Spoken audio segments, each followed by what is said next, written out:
They said don't fight the system. They said stay quiet. They were wrong. Lock in.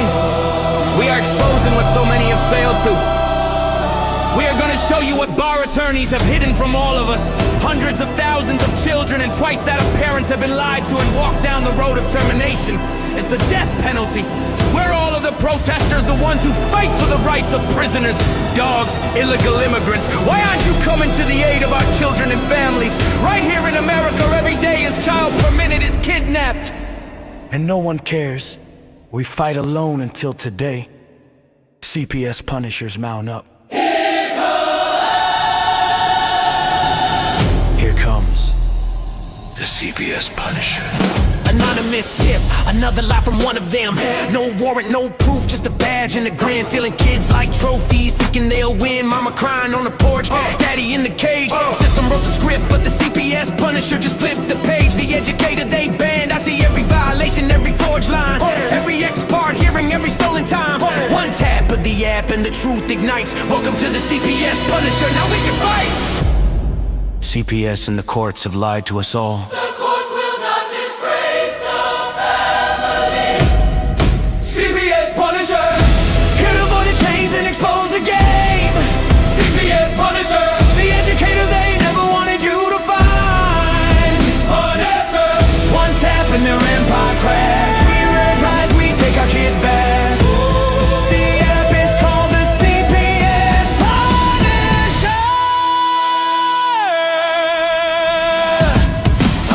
In the shadows, the skull in the night, the binder full of secrets and weapons you all need. Ab initio, watch me void that lie. Fourth Amendment armor, watch the tyrants cry. Falsified drug test gone in a flash. I see Tevio, warrior, due process king. Every parent's hero when the hotline rings. I call it justice. Download the truth, now the system busts us. From the courtroom to the streets, hear the battle cry. The CPS punishers arrive. Kiss your bar asses goodbye. They tried to silence us. Now we're the loudest voice in the room.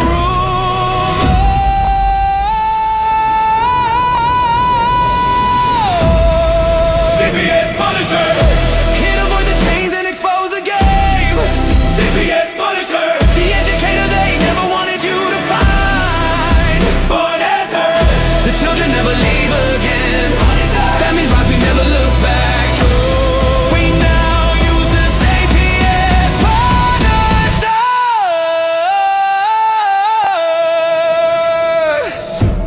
This ain't revenge, this is reunification. This ain't rage, this is resurrection. Open the app, step into the fight. You ready? CPS Punisher! The app you need when they took your kid. CPS Punisher! The truth they hid, now the truth gets lit. Punisher! Download the power, take back the throne. Punisher! You're never alone.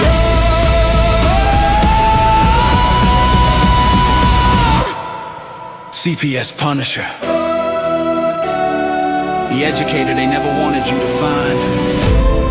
Void complete. Family restored. The bar is finished. The Constitution will prevail. Judges do what's right. Treason is your penalty. CPS Punisher!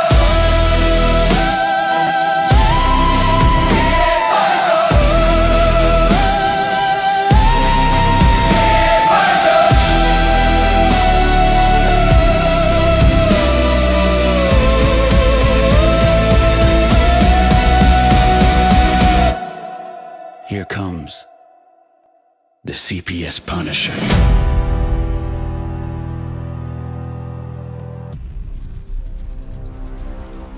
I'm, just your average parent trying to do right by my kids. Never thought I'd have to, deal with something like this. It was a regular Tuesday afternoon. The kids' toys were scattered everywhere.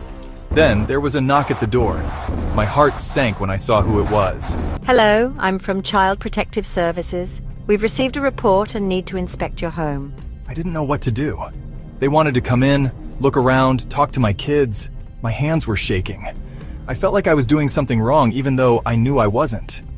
But then, I remembered something I'd read online about knowing your rights. I took a deep breath and said, "I'm sorry, but unless you have a warrant, I can't let you in." The CPS worker looked surprised. They weren't used to parents knowing their rights. It wasn't easy, but I stood my ground. I protected my family's privacy that day. Remember, when CPS knocks, know your rights. It can make all the difference.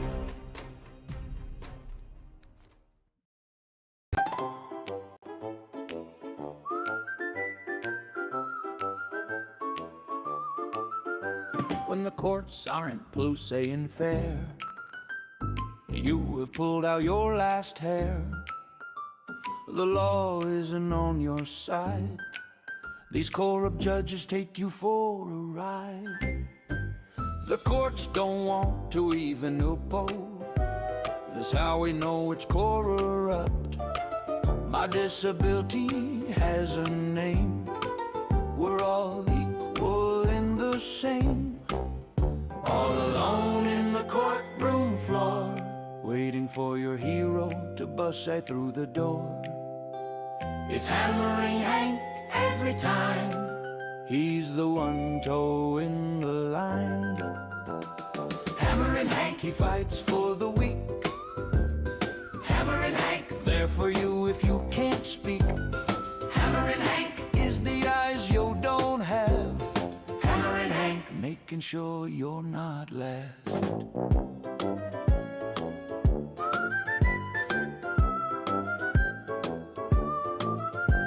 In the court they do have rules. They don't treat you like your jewels. You deserve all the commodities. Just because we have difference in our bodies.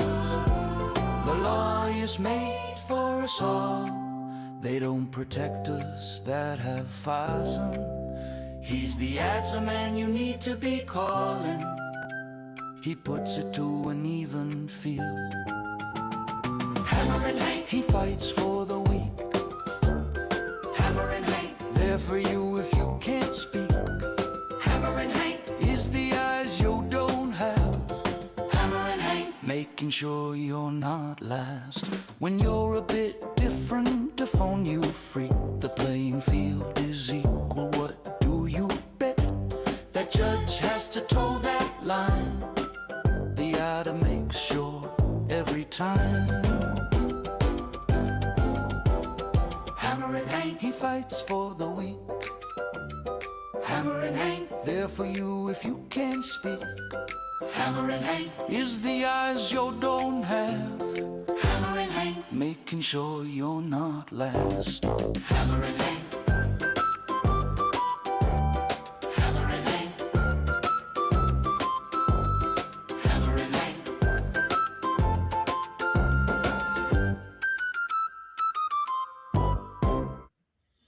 Well, hello everyone. Welcome to 11026 episode. I'm Henry Martaccio. I'm going to have a great, interesting night for you guys. I think it's been a very good opening to the year for our rights. Let it be family rights, let it be CPS rights, let it be even disability rights. I had a surprising little outcome in my own matters. I happened to get a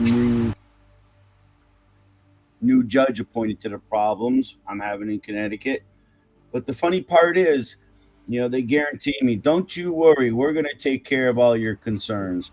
Well, I don't see how the state could even rule on their own discrimination against the disabled when it's malice intent and willing to do what they're doing to us as they racketeer the funding. And, again, my belief is, guys, the way we're going to catch these state actors and state players is through the corruption of their funding. And give a shout out to Erica, Kelly, Debbie.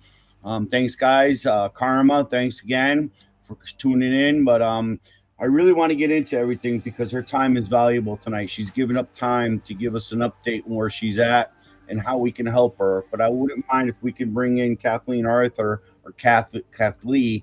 Hello, Kathleen. How are you? Hi there, guys.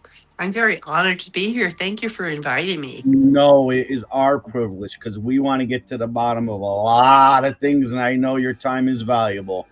First off, is it Really? Because I looked on your profile. Oh, Whoops. first off, I'm gonna say I love that laugh. That laugh gets me every time. You make everyone else want Sorry to. about that.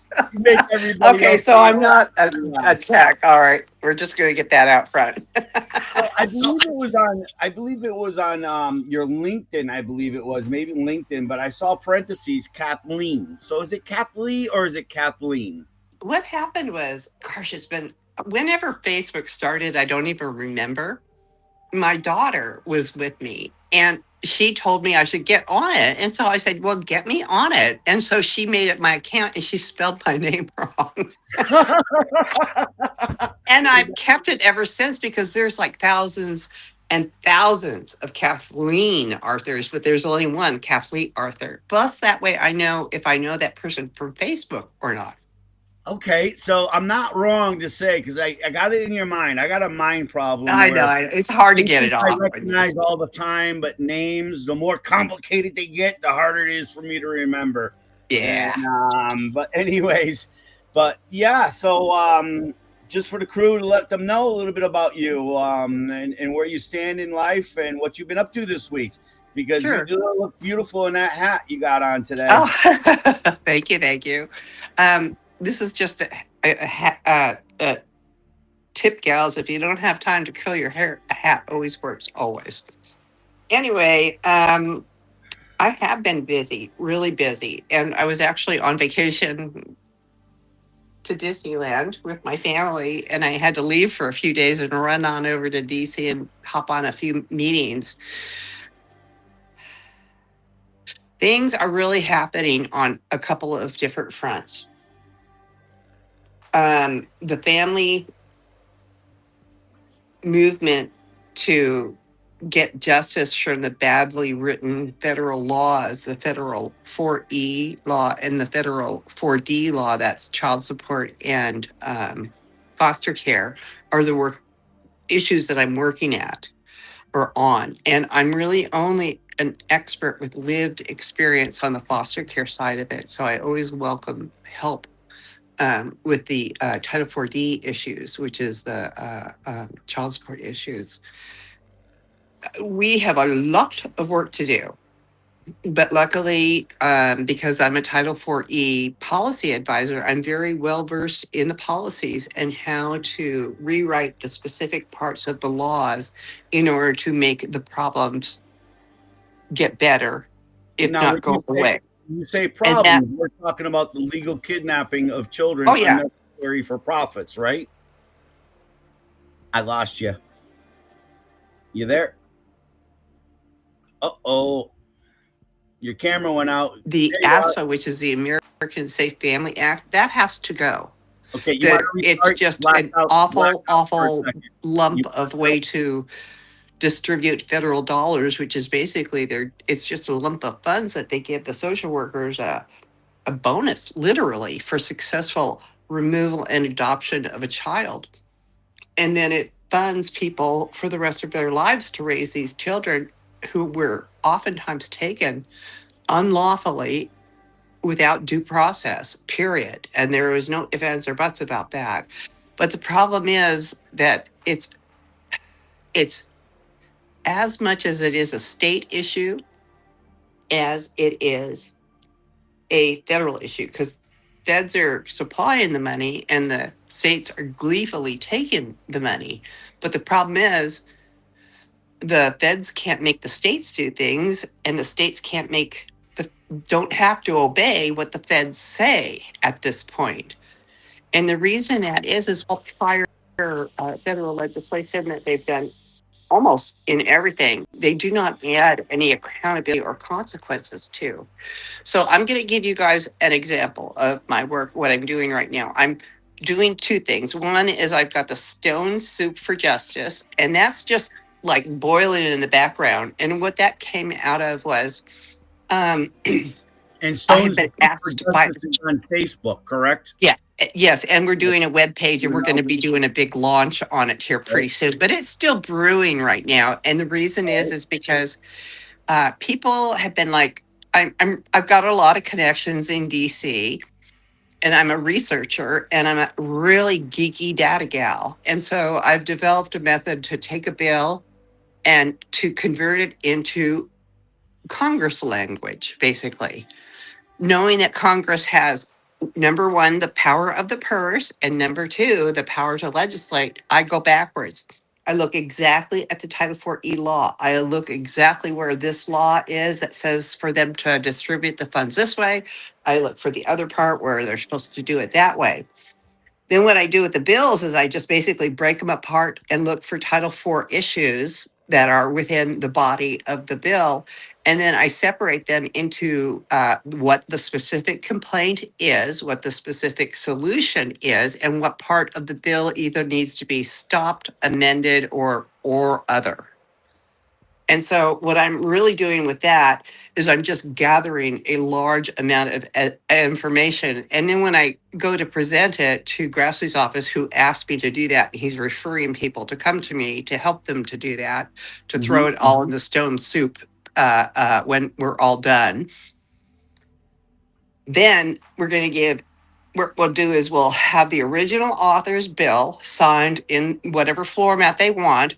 On top of it will just be their approved index of Title IV stating that in this bill, this federal law is broken and that federal law is broken and that federal law is broken. And this is the suggestions for it. So it basically takes this bill, and a lot of them are like super emotional because people have had absolutely crap lived experiences, and boy, does it show.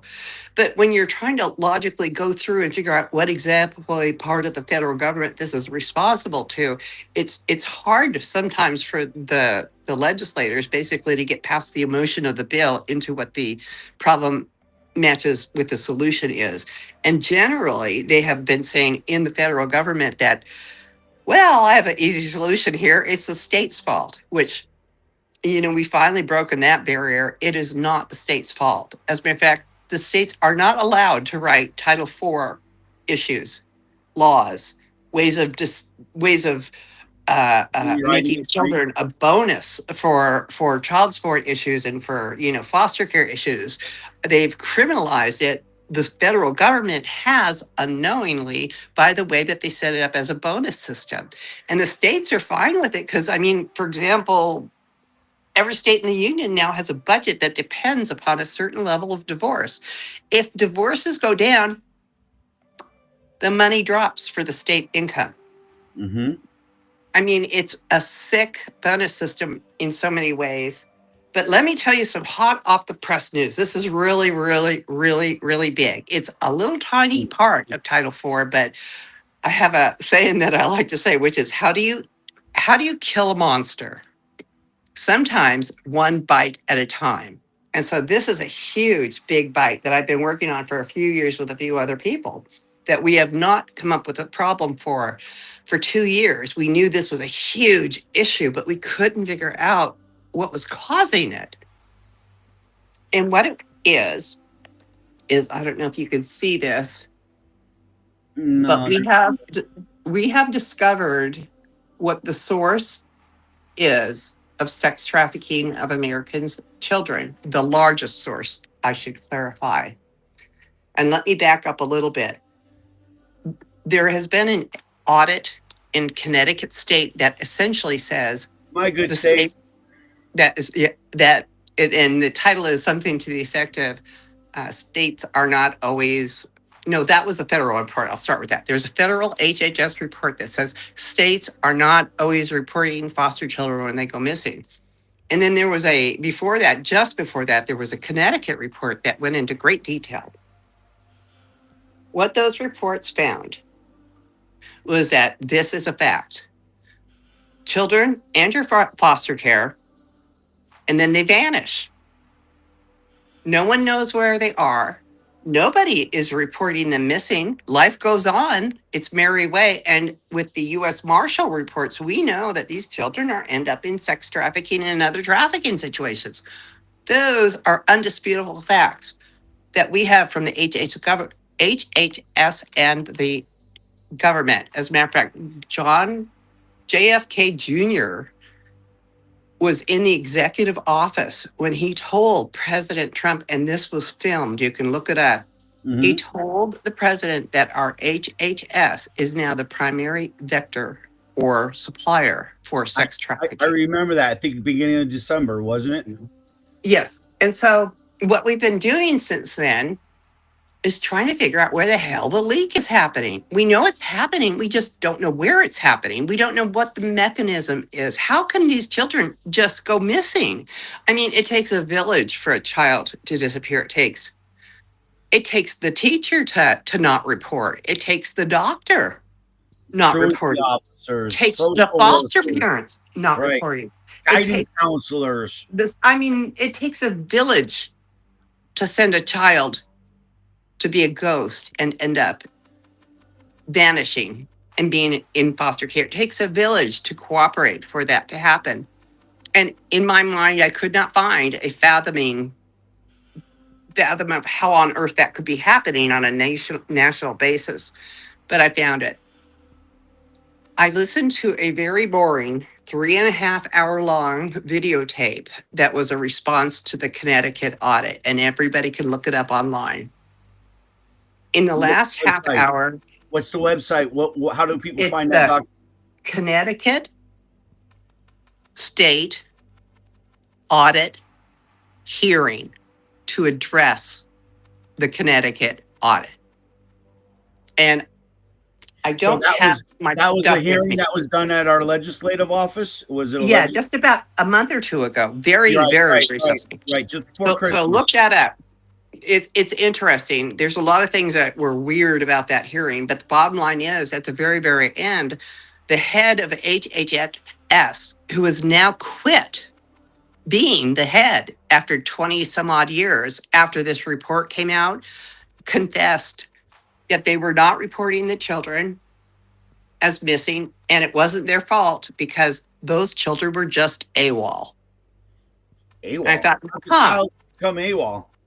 AWOL, that's interesting. I don't believe AWOL is a federal term. And so I looked it up, and the Connecticut audit showed that 68% of the times a foster child went missing, they weren't reported. No one called 911. No one called the Center for Missing Children. Nothing happened with these kids. They just went missing and weren't reported at all. Well, when you call, and I believe it's still there, I think you can still do it right now. Call the Connecticut hotline to report a missing child from foster care. And one of the choices are press whatever if this child is AWOL. So what was happening is the foster care parents were told to report these children as AWOL to this 1-800 number at the foster care office, and then they did not report the child missing. That child at that point became a ghost because the foster parent recorded it to the 1-800 number that they were supposed to. So therefore they did their due duty as far as they knew. The social workers have learned over the years that even though there is a federal law that in order to get foster care payments, they are supposed to, every single time, without exception, if that child is missing for more than 24 hours, they are supposed to report it to the Center for Missing Children. Shouldn't it be like 4 hours? And, well, it's within 24 hours, depending on that, and I agree with that. We should get into the minutia of that. I mean, an infant, obviously, but it's just a standard thing. But nevertheless, 68% of the times that a child went missing, they did not report that child at all. Now, by using AWOL, they are breaking the law. There's a very clear law. It's the Adam Walsh law. There is no exception. The states are committing fraud because they know these children are missing. They are not in state care anymore. They're somewhere else. They may know where they're not are. They may know not. But bottom line is nobody's looking for these missing children.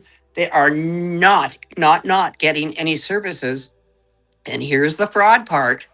Because they fail to report these children, they're continuing to get Title IV money as if that child were still in care. And that, my friend, is why they're finding foster children in sex trafficking raids that are currently still in in foster care because they've never been discharged, because if they do, the states will lose their money. Well, what about the school systems? Don't they have an Now, affirmative the thing is, here's the school systems, and we've done a lot of social stories, because when you watch this video, you will see that that authorization of school HHS director systems? is blaming in that videotape. She's blaming the police, and she's blaming the foster care parents. Okay, she says it's their fault. The police won't take a report until a week or whatever, and the foster care parents weren't reporting. Well, that's not the truth. The truth was the foster care parents were reporting. They thought they had done what they were supposed to be, because some of these are actually policies inside of the state HHS system. That this was a thing, that AWOL was a thing. They didn't know it wasn't.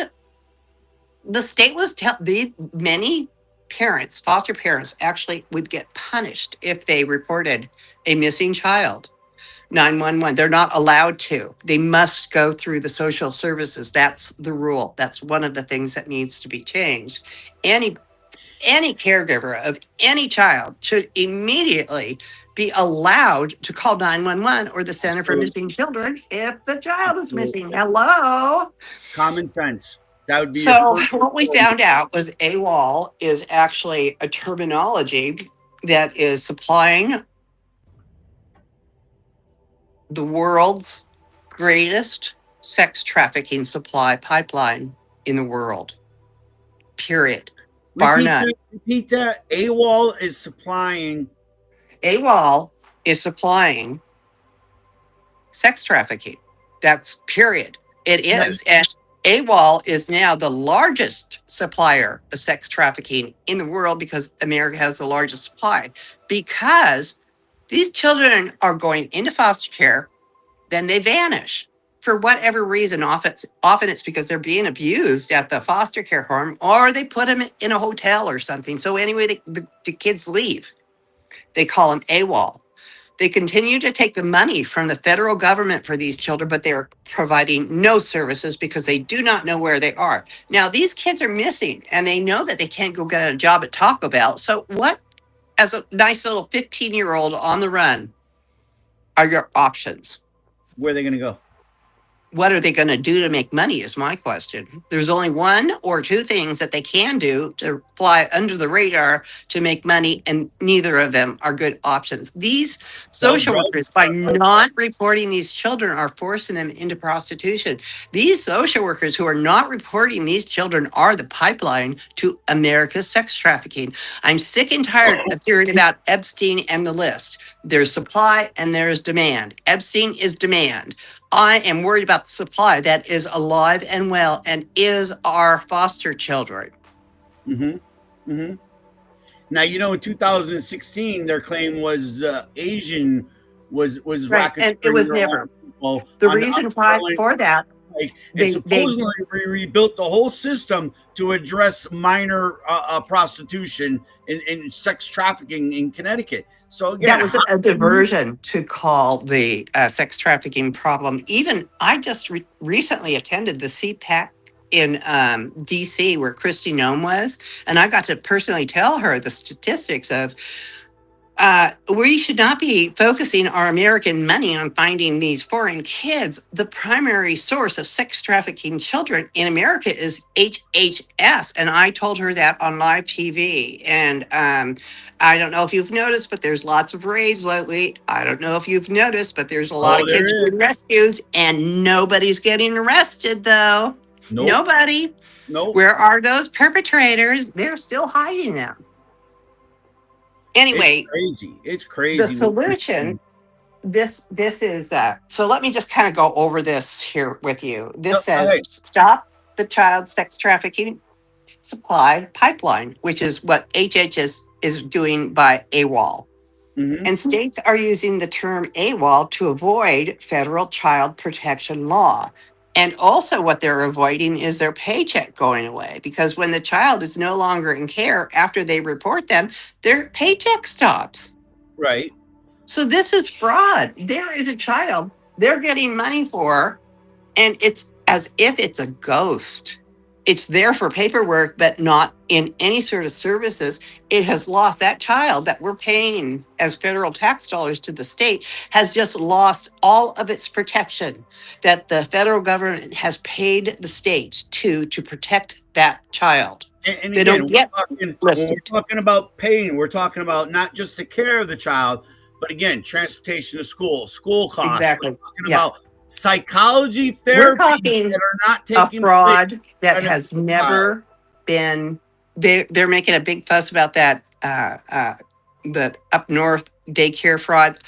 When they start looking into this, this is going to be a fraud worth so very much money that it is just going to blow you away. I mean, it is just unprecedented the amount of fraud that we have proven with their own reports, the government reports, not our reports, That's with the the best part government of reports, those we're guys. able to prove this. That is when you dig into the government's policies and procedures, and I don't care what you're fighting, that is the best evidence to ever use. Absolutely. They can't deny their own reports, frankly, No. and that's really what And it comes down to. They'll try. Yeah. You're miscrewing it, or like we're talking about this AWOL doesn't fit. Sort of like what I complain about. There is no such thing as an ADA contact person. There is no such thing as an affirmative action person. No, the feds use one word: designated responsible employee. Right. 28 CFR 35.107.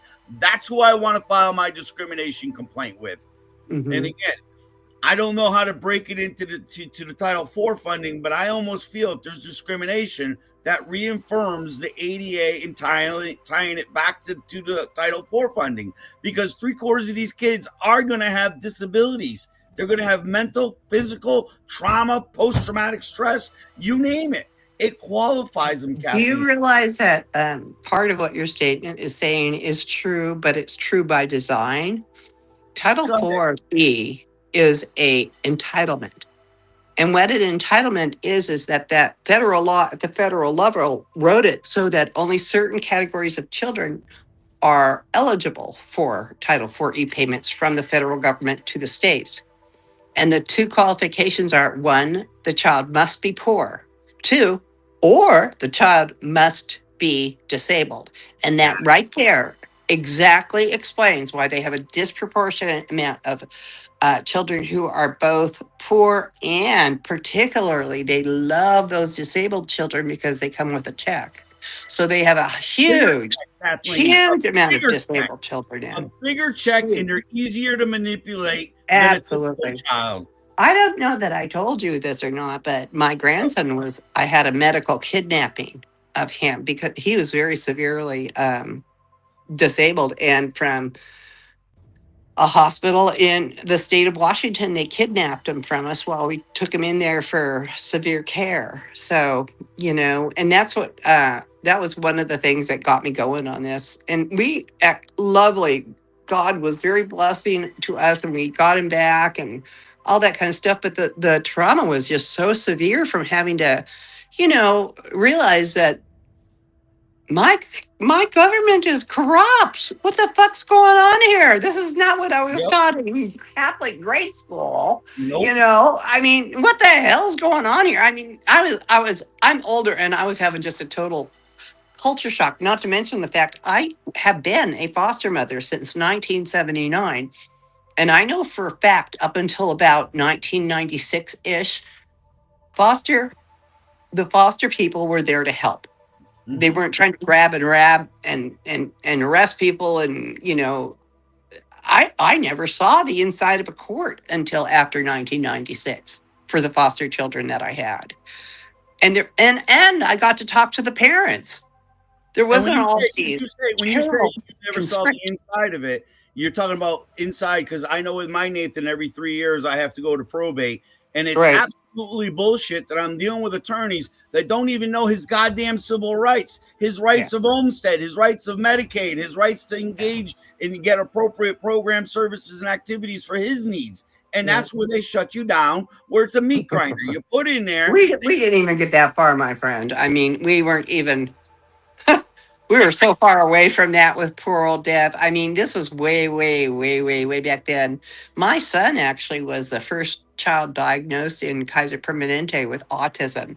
And then he had a son who with autism and ended up being schizophrenic too, that we didn't know was behaving, explaining a lot of the behaviors he was having. But we had hell on earth, with him, because Damage, the state mental hospital, had closed down, and there was no help for us in terms of No, family with severe mental illness. they And want. I mean, at one point, I was old and he was 6'6" and still at a 2-year-old functioning, and he was in love with Taylor Swift and trying to run away. He was going to die, if we Yep. didn't do something, and there was nothing to be had, and they took him from us. Not F. because there was any abuse and neglect. We took him to the hospital and asked for neglect, and then they just kidnapped him from there. They wouldn't give us the help, but they kidnapped him and put him in a home 200 miles away. I mean, it's so crazy since Senator Kennedy is now, I think it's Yeah. Lipitor or something like that, that the new autism pill, which is basically a folic acid, it's methylated folic acids. And I've had Nathan now on the protocol, and you wouldn't believe the language that's coming out of him. I'm And so again, happy. I am fighting with my state now 6 months afterwards, and I can't even get the drug. I can't Yeah. even get biomedical treatment for these kids. But yet they want to put these kids immediately on Ritalin, which I think is absolute bullshit when you got a psychologist and we've proven the genetical problem is not there. Our genetic problems is less than 1%. We believe it's an environmental toxin that's going on, and this is why there's so many people with disabilities today. And again, let it think back to when we were kids. We didn't eat out of plastic. We didn't microwave. We didn't have our milk in plastic jugs. Everything was fresh. And again, this is only my belief that I believe. And guys, this is all for educational purposes. We're not attorneys. We don't support anything outside than our opinion. And again, Well, there's so what many. has been happening with our federal government basically is that um, they took the seatbelt off and kicked the parents out of the car, basically, and they thought that government knows best. It used to be father knows best. Now it's government knows best, and they're forcing us into like hepatitis B immunizations for children at birth, which I was a postpartum nurse at the time, and I tell you what, I did not support that. That is a nasty old injection that you should not be putting into infants, and there was no reason for it after about 5 years, because hepatitis B used to be deadly. Then they found a cure for it. So literally, there's no reason, unless the mom was hepatitis B positive, to give an infant. It's bloodborne. Unless you're taking your infant home to a drug addicted home with needles laying in the crib, the infant isn't going to get hepatitis B. Right, And right. why are we giving every nation, child in the nation this shot? It's just wrong. But that isn't the issue. The issue is that our government does not listen to us as parents anymore or respect us. And they Nope. want us all to be sheep, acting in a certain way that they approve of. And if not, we are booted out of the flock, and punished, basically, is really Truthfully, what's happening. truthfully. So I used to think JFK Jr. was a freaking kook. I mean, kook. But Nope. I've been I was following him very, very heavily for the last couple of years, and he is really brilliant. He actually, almost very. everything that I have been advocating for the last 15 or 20 years, he exactly has too. I didn't realize we were in parallel universes. It was funny, but I really like him now, and he's going to prove them all wrong by making our children healthier. I do I believe got a that. question. I got one question. I know, in my opinion of myself, and that's why I don't want to use I just like to put it out to everyone. Don't you think we are the medical experts of our own children? We're the ones that attend the appointments. We're the ones that talk to the doctors. We're the ones that see firsthand the change in our children, whether it's positive or negative. And I don't care if it's from strep throat, because, take this pill, call me in 2 weeks if it doesn't work. That type of mentality is now the new treatment of care for us, where Mhm.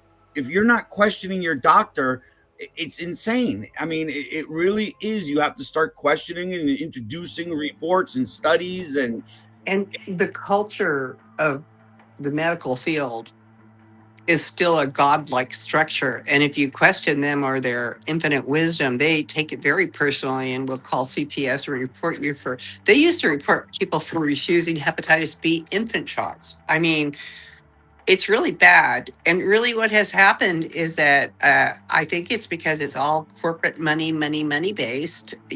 Hospitals, like I say, way back in the 70s, they were like owned by churches and stuff and really did have the intent to help people.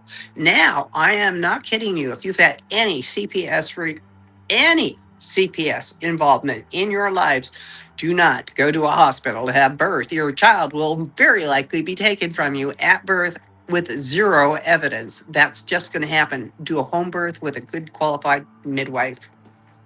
It's Yeah. sad. Our, Well, our, let our you know government too, is literally Connecticut just stealing our children now. third year, Connecticut is trying to take away homeschooling. Why? Because there's so many parents right now that are doing homeschool and they're losing that absolute money for the educational needs per town. Well, that you and don't get the right to 25 indoctrinate your child. 25% of the referrals to CPS are pissed off teachers who don't want to have that child in their class anymore.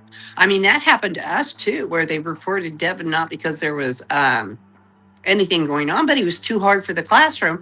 And yet they're supposed to legally provide help for Devin. And instead they called the CPS The schools are because supposed to have a they behavior. could not keep him in the classroom. I wasn't even there.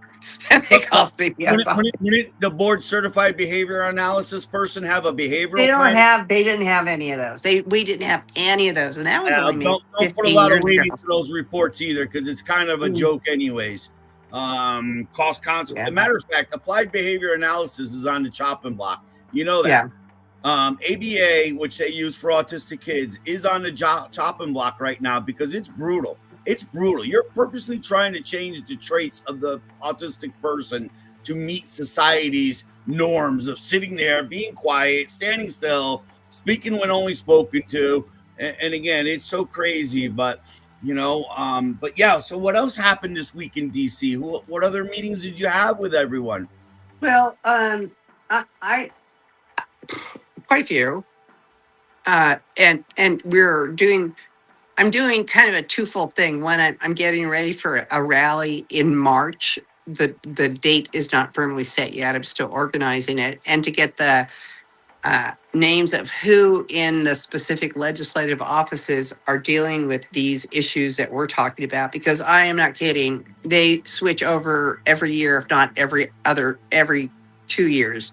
But you almost never talk to the same person twice. So you need to go get their names and start emailing them and all that kind of stuff. But then I was also, after I was done with that, getting organized for the next rally, I started talking to them about this because this is brand new information.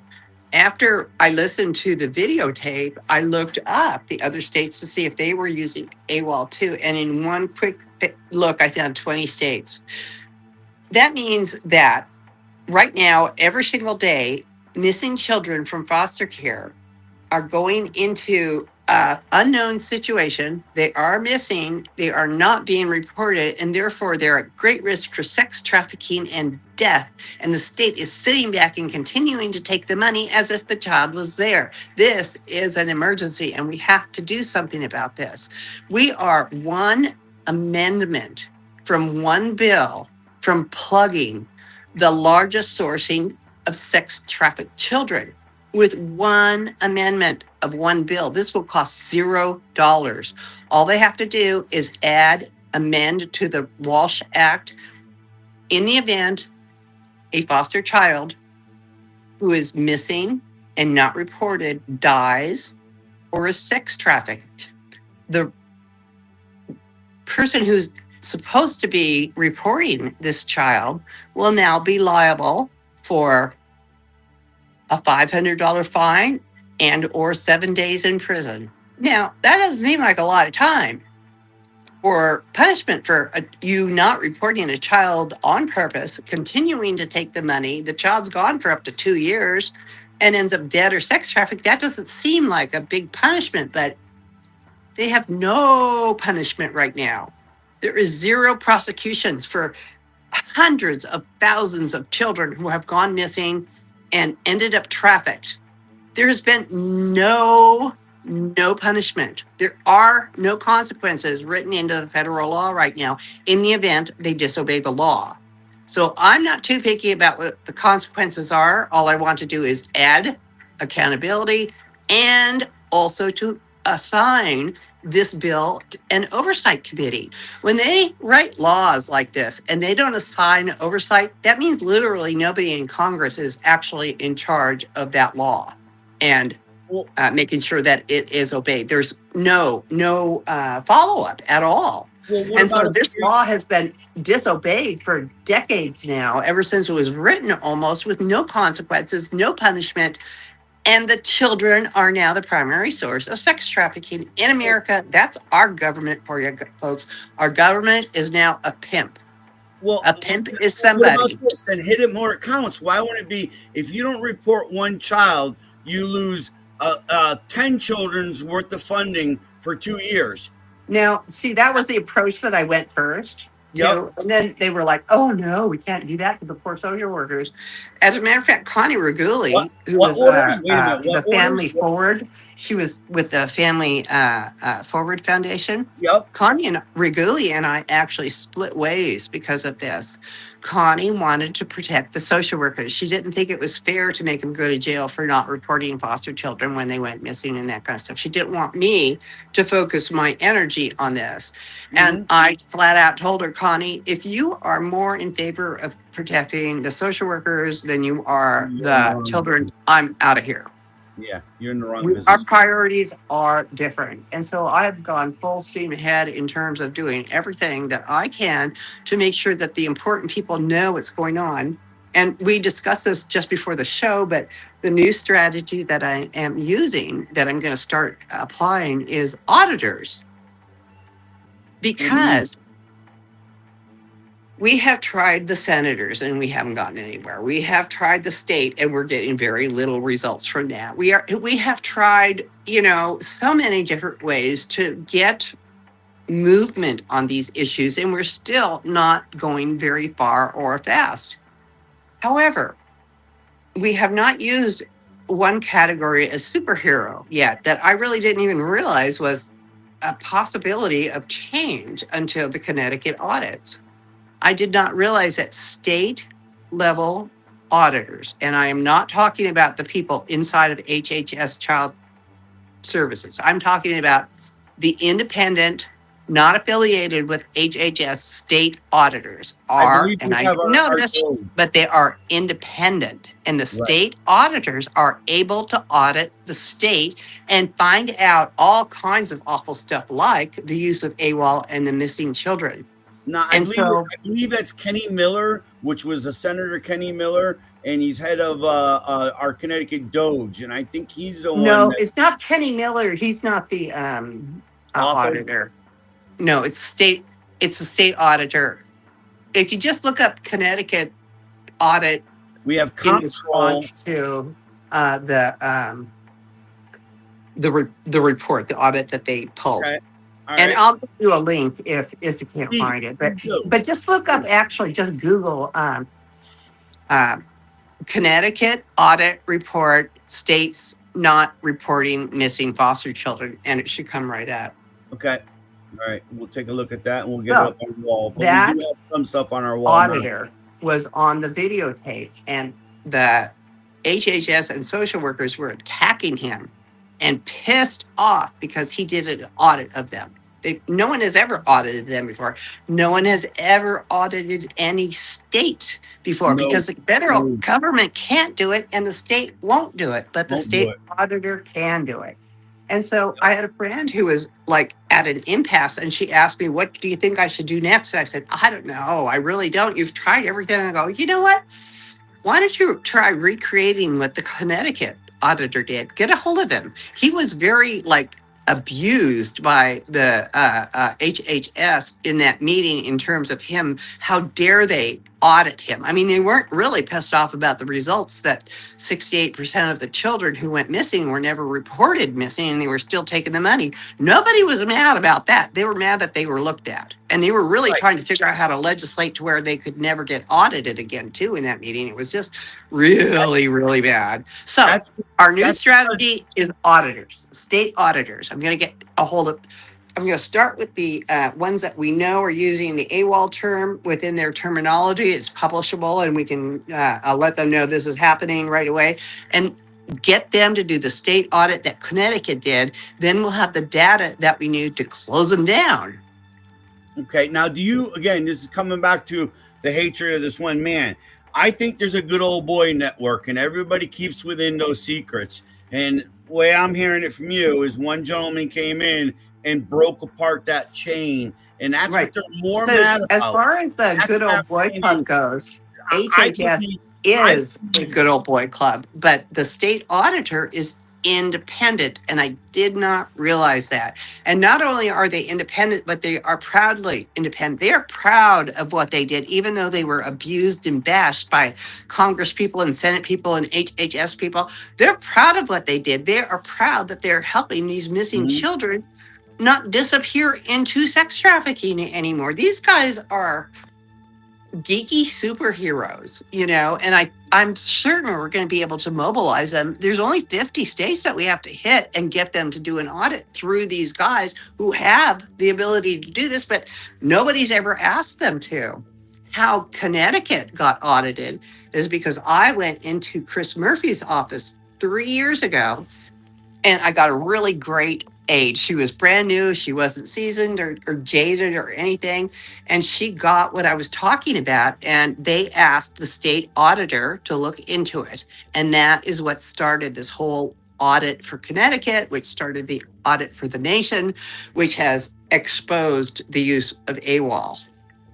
Wow. And the source of sex trafficking of children. This is big stuff. This is kind of bigger than Jeffrey Epstein because he's got a list of a bunch of old guys and he's dead. But this is the source, the largest source of sex trafficking in America, in the world. This is the source, and the source is the federal government.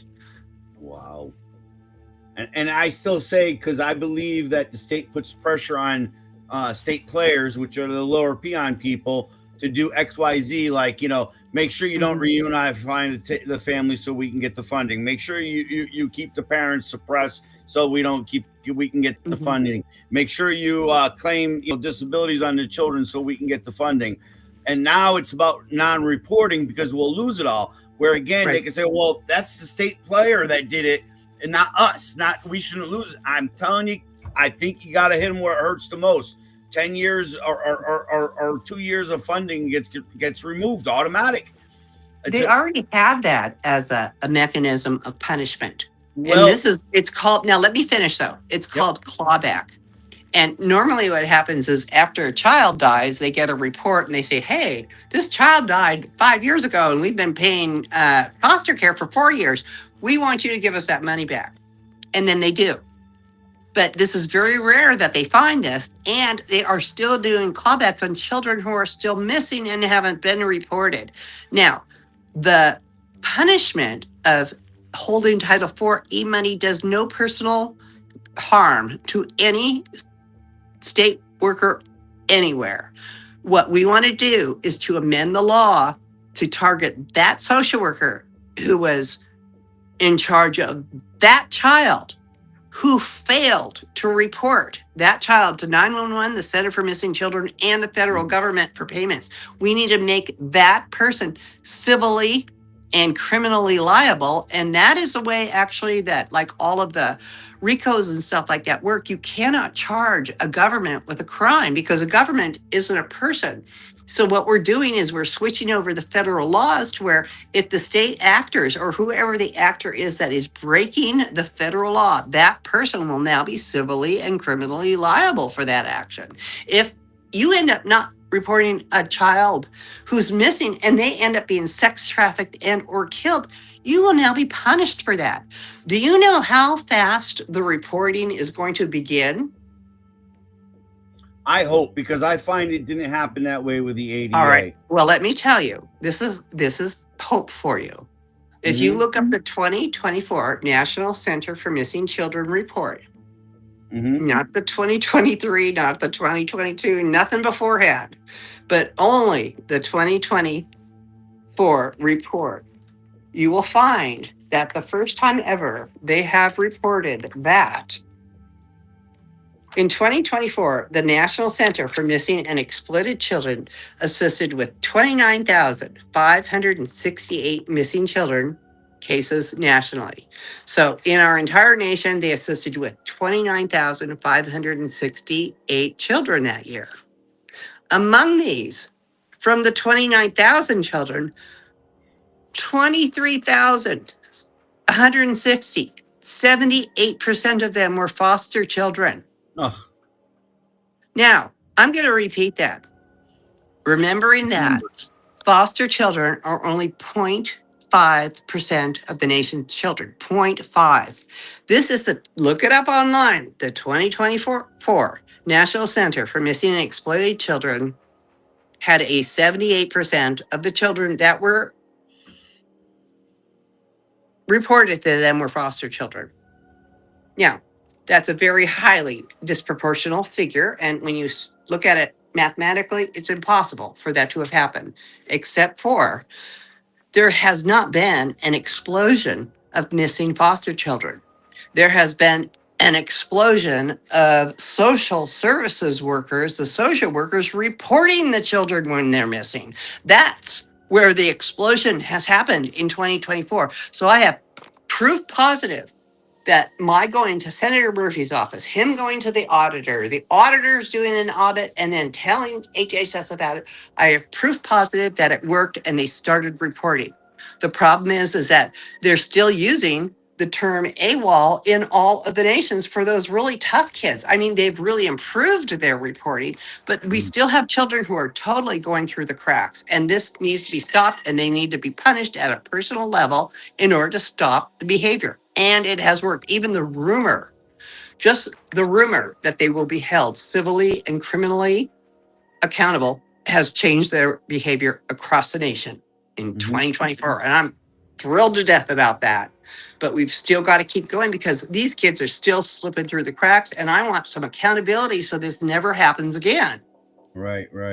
I got one question though. I want to say to Danielle. Danielle wrote, "How many hours of training does a social worker need?" And again, I believe in the state of Connecticut because I looked into this. A social worker, for them to count, has to hold a master's in social work for their opinion to count.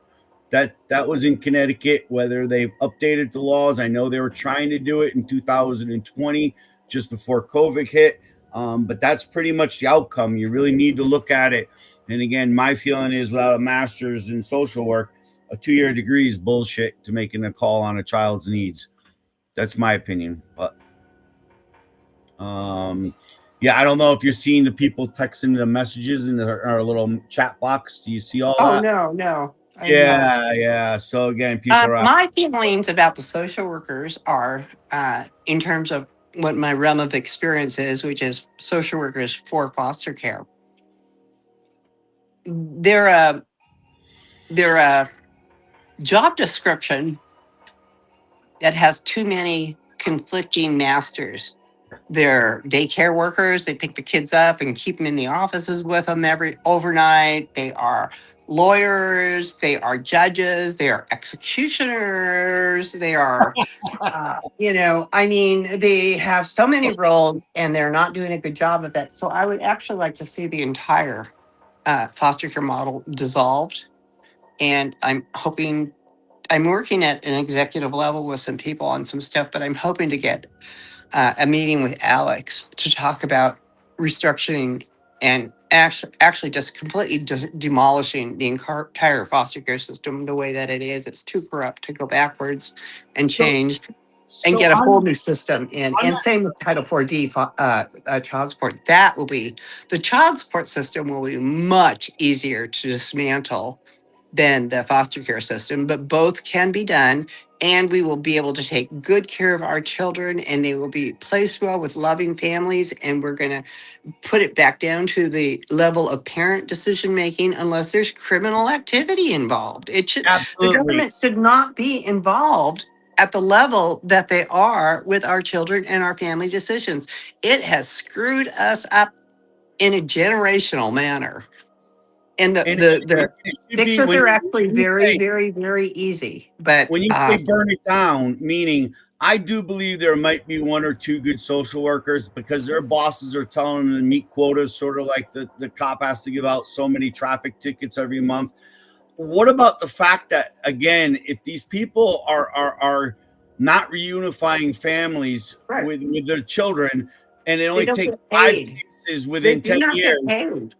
they You have should to they have to remember, get fired or until you retrained. remember and really understand, the social workers do not get paid to reunify your children.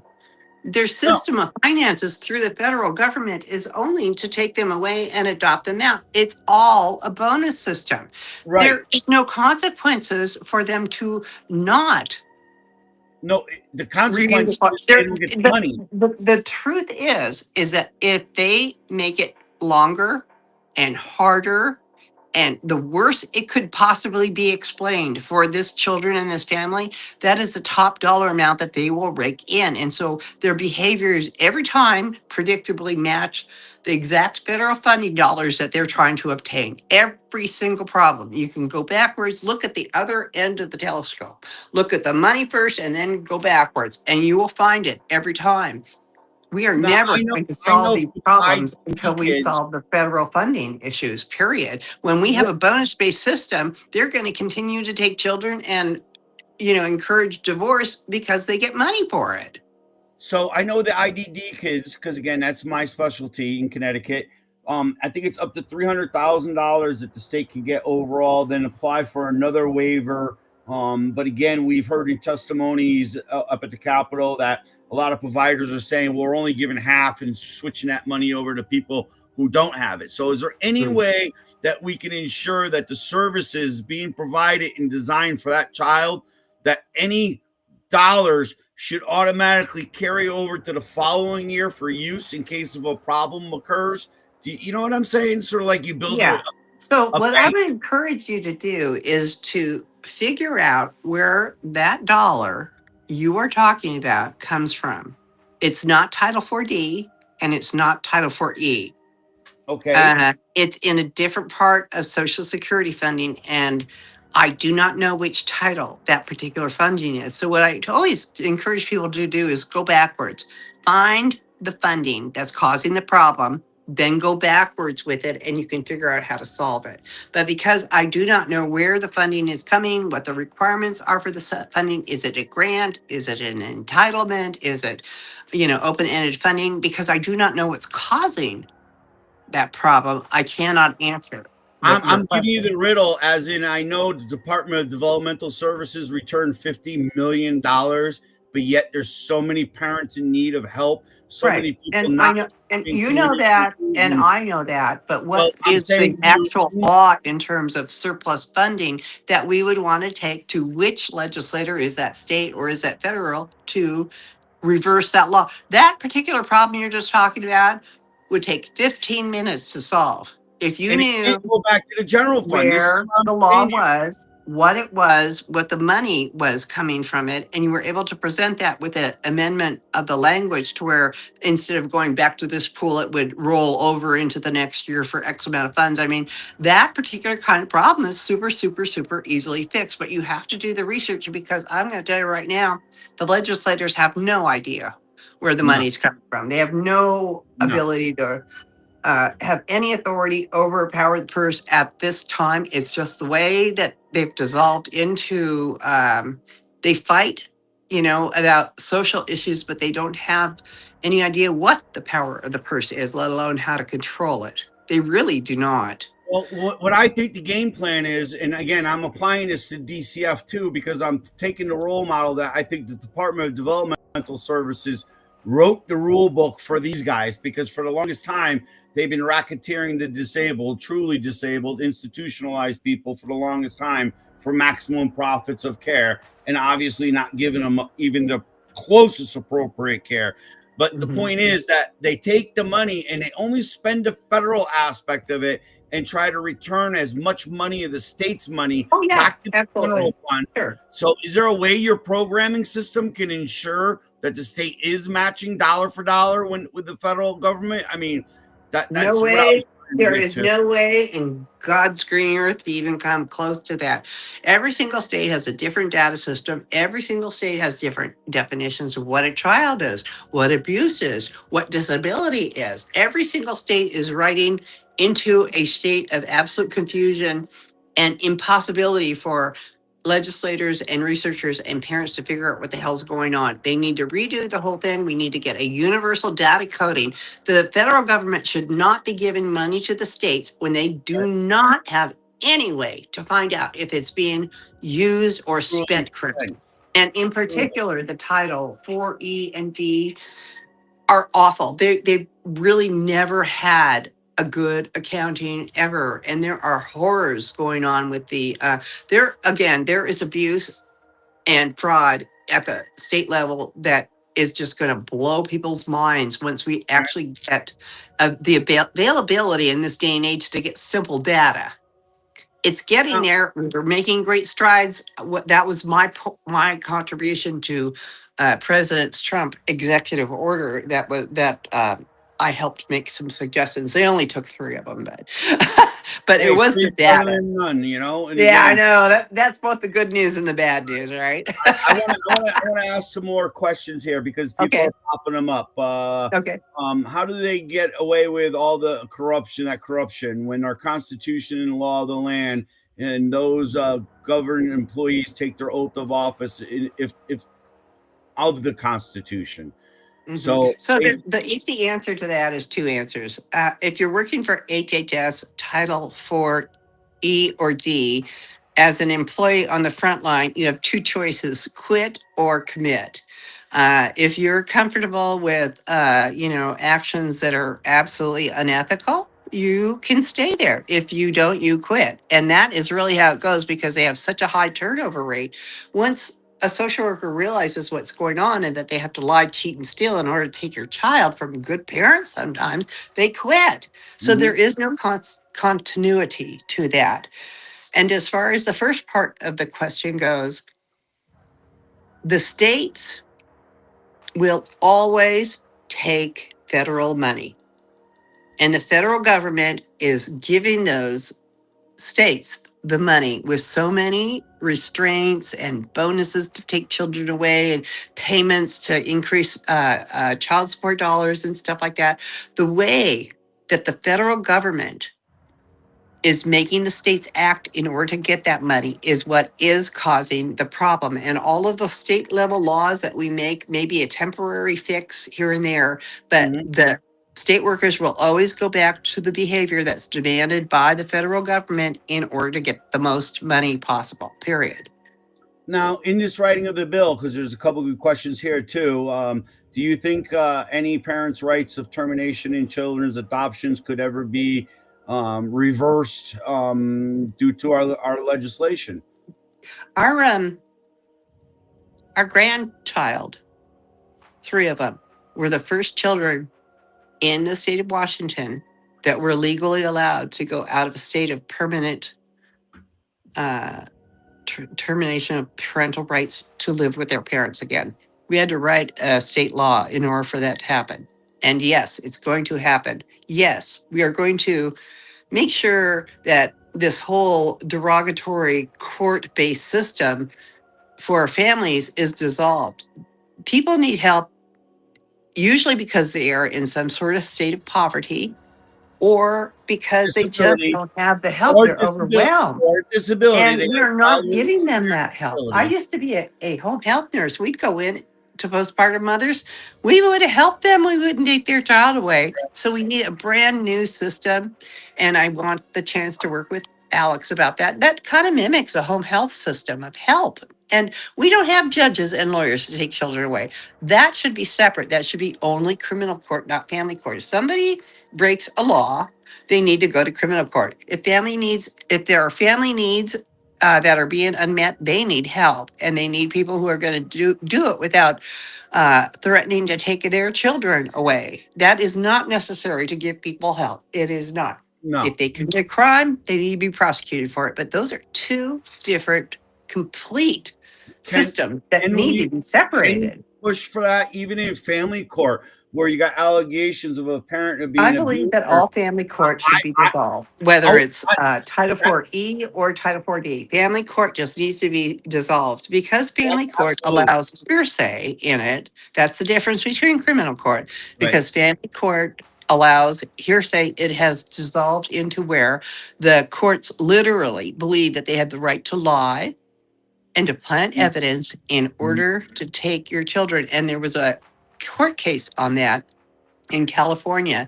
It was a federal court case number 15-55563, where the Hold state on, DA repeat that. literal. I'm writing it down. We'll repeat that one again. One Okay, five. it's a state.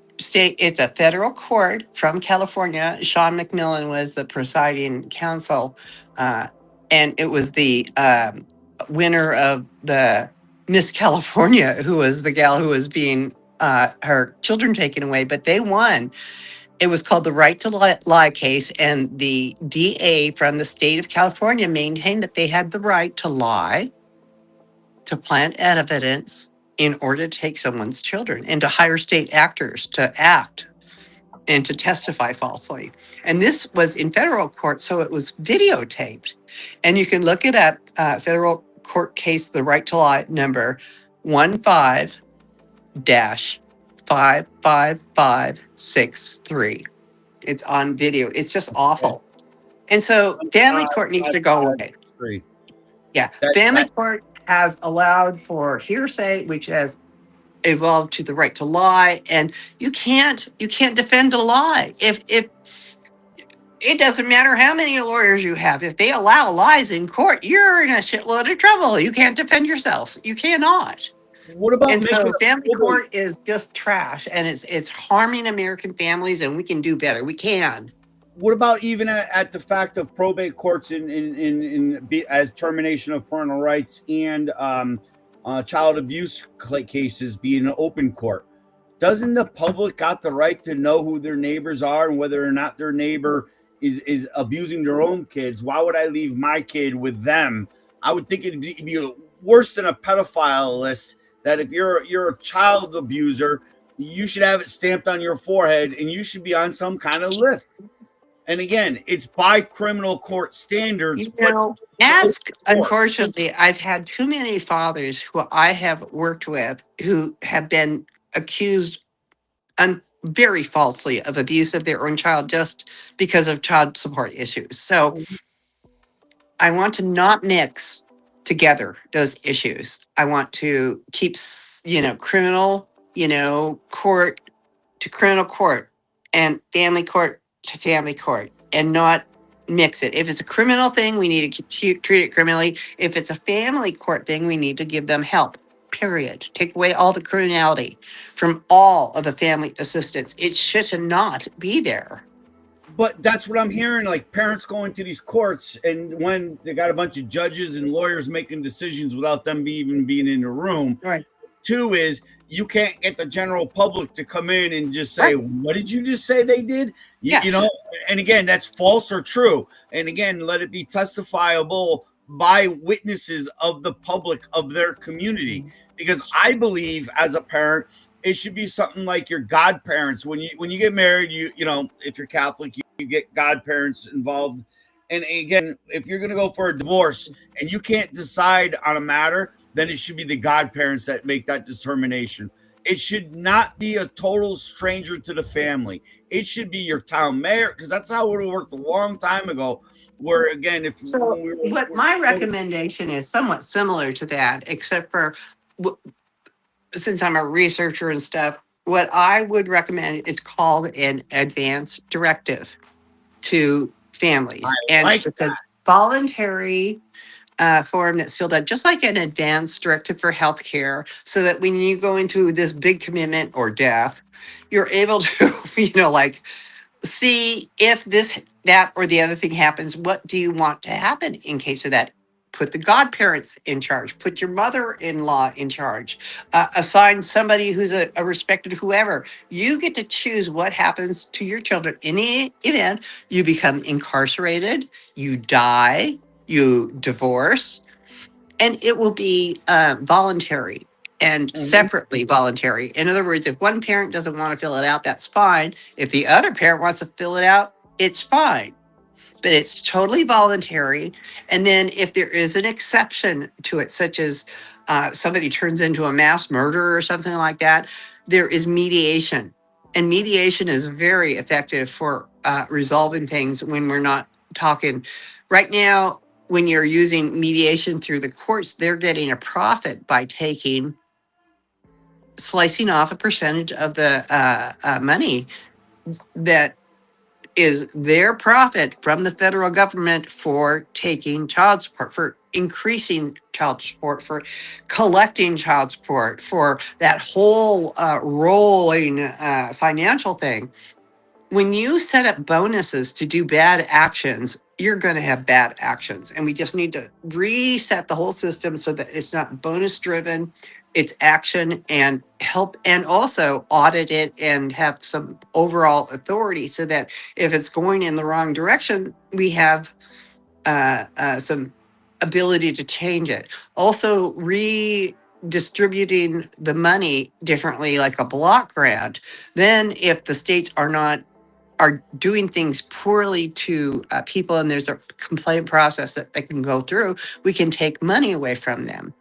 Again, what the federal government is doing is making laws without any accountability and any oversight. And it shows because the federal laws are being ignored or completely abused by the states. And so we need to make the state actors accountable, and we need to make the federal actors write the laws better. Okay. I mean, it again. It sounds simplistic because there are so many issues. And this sounds over simplistic. But the truth is, until we fix the funding issues, it's just going to be a mutation of problems that are just going to keep growing and growing exactly as they are, even though we've got thousands of people literally out there trying to work hard and make changes and stuff like that. You can't change poison. Poison is poison. You can mask it, you can reduce it, you can do this, but we have poison coming in from the federal government the way that they're making the states act in order to get the money. And your belief is the children, if they need to be removed, must go to a family member. Oh, yeah. If there's a family member available. But yeah, or what I believe is that a child who needs someone else other than his parents to step in needs to have the parents decide who goes. Even if that parent is a criminal or committed mass murder or whatever, and that child definitely needs to go to somebody else. But having the parent help to choose somebody, if they're not a criminal and their family and they're out there, that's who the child should go to. Right. Other options harm children, even if it's not a perfect situation. We have found that children are better off staying with imperfect parents, way better off with imperfect parents than taking the child away from them. We need to structure things like, for example, right now, if a mom is found with drugs in her system, the baby's taken. That is bad. What we should do is have like an extension of a 30-day drug addiction time frame where the baby gets off drugs, the mama gets off drugs, they get to bond and all that sort of thing. That is the primary time when you can get a female off of drugs. They are proven to be altruistic after they have a baby, and we have a high success rate of that happening. I'm going to tell you what, separating them at birth does nothing for helping that mama's drug addiction or that baby's long-term outfit. It does nothing. Makes it Simple work. solutions can help. Right. And again, a simple solution could be even like if you got a bestie of your child, right? And a family that your child's friend's family is willing to bring that child into the home while that 30-day period is going on. Because let's face it could not only be at birth, it could be later on in life. But that child would still have their friends, still would be in their school system, would still be in their neighborhood, would still be in their routine. So again, if it's not about disturbing versus ripping a child out of it all, transplanting that child anywhere in the state, wherever there's an open bed, until they can go through adoption proceedings. And again, that's usually in our state is 18 months. But anyways, other states are as little as 6 months. And again, Yeah. this is where we need the uniform. I don't think 6 months is appropriate. It has to be enough time for the parent to wake up and say, you know, I am fucking up. I want to go to a rehab program. Give them 6 months in a rehab program and return that child to them. Because I And don't know any. all of those suggestions that you made and I made and just everybody made are great suggestions in theory, but will not work because that's not the way the funding goes. None of Right, our suggestions are right. Well, ever, no, and that's why I was trying to ever, give ideas on ever funding. going to work because the states are always going to want federal money and the federal only lets them use it certain ways. And until we stop that cycle, we are not going to make any progress. We have got to rewrite the federal laws and stop making them demand these awful behaviors of the state government in order to get money. That's where Absolutely. if it wasn't a federal problem, it would not be happening simultaneously in each and every single one of the states exactly as it is happening. It's happening exactly the same in every single state. Just a little. And that wouldn't be happening unless there was a common element. And that Right. common element is the way that the federal government distributes the Social Security dollars, period. So when you started off everything, you talked about offering remedy. So I want to go to the audience right now and say, hey guys, I'm telling you, you can help this beautiful woman. I've had private talks with her. I've heard her in other talk shows. And basically, if you got a remedy or an idea, Kathleen, are you open to having that sent to you? Yeah. So that's what the stone Explain, soup explain is about. And explain why, because the curve, I believe it was the bell curve you were Yeah. looking for. Right. Is the proper word that we're using for termination. It's a graph that goes up and down. We're throwing out the bottom end suggestions, we're throwing out the lower end suggestions, and we're focused on the heart. So if your problem matches 99.9% of other people, that's going to be a priority for you, correct?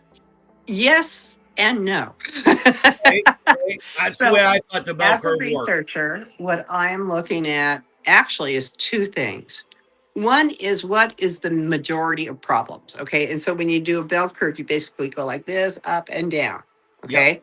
So right in the middle is the majority of problems. And what I'm finding is there's actually about 20 different points that are repeatedly being complained about in terms of due process issues and need to be changed. So the bulk of actually what the solutions are kind of already identified and we've matched them up to the law. I'm just waiting for some more to come in. So I get the more data I get that's consistent, the better off it is in terms of knowing you're correct.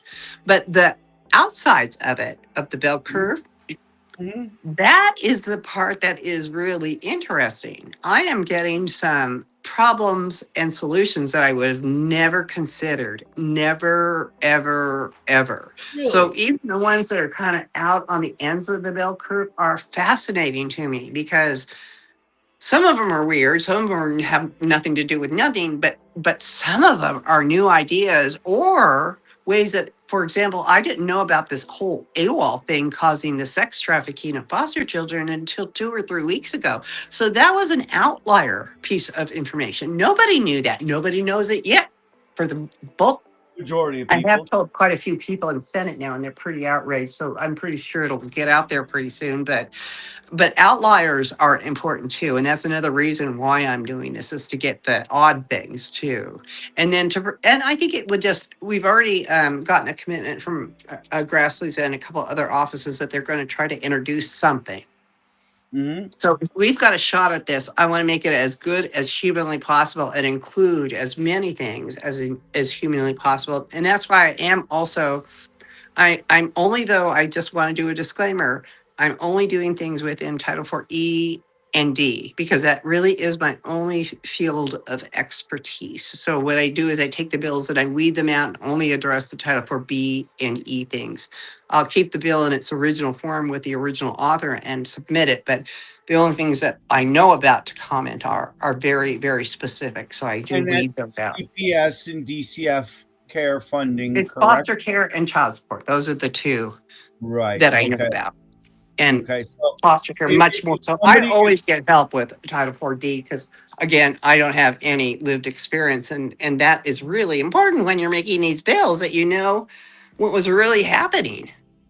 if somebody is seeing fraud within their case, they can easily write you to fraud, but give us the remedy. That's what we need is how to correct that Right. aspect of the fraud in your opinion, and then send it to her. And again, they can send it through Stone Soup, right? And again, Yeah. I don't know, you're also on Facebook, but there's little, again, guys, she's not looking for 100 pages. She's looking for 20 blurps.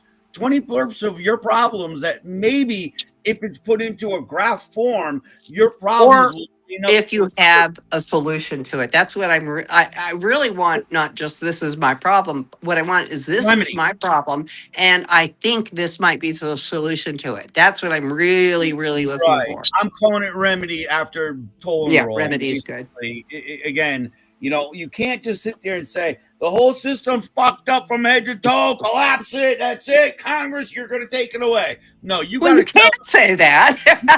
you got to tell them how to fix the How to system. do it is And much more again, effective. our impression right now, because there's been so many misleading facts of what's going on here.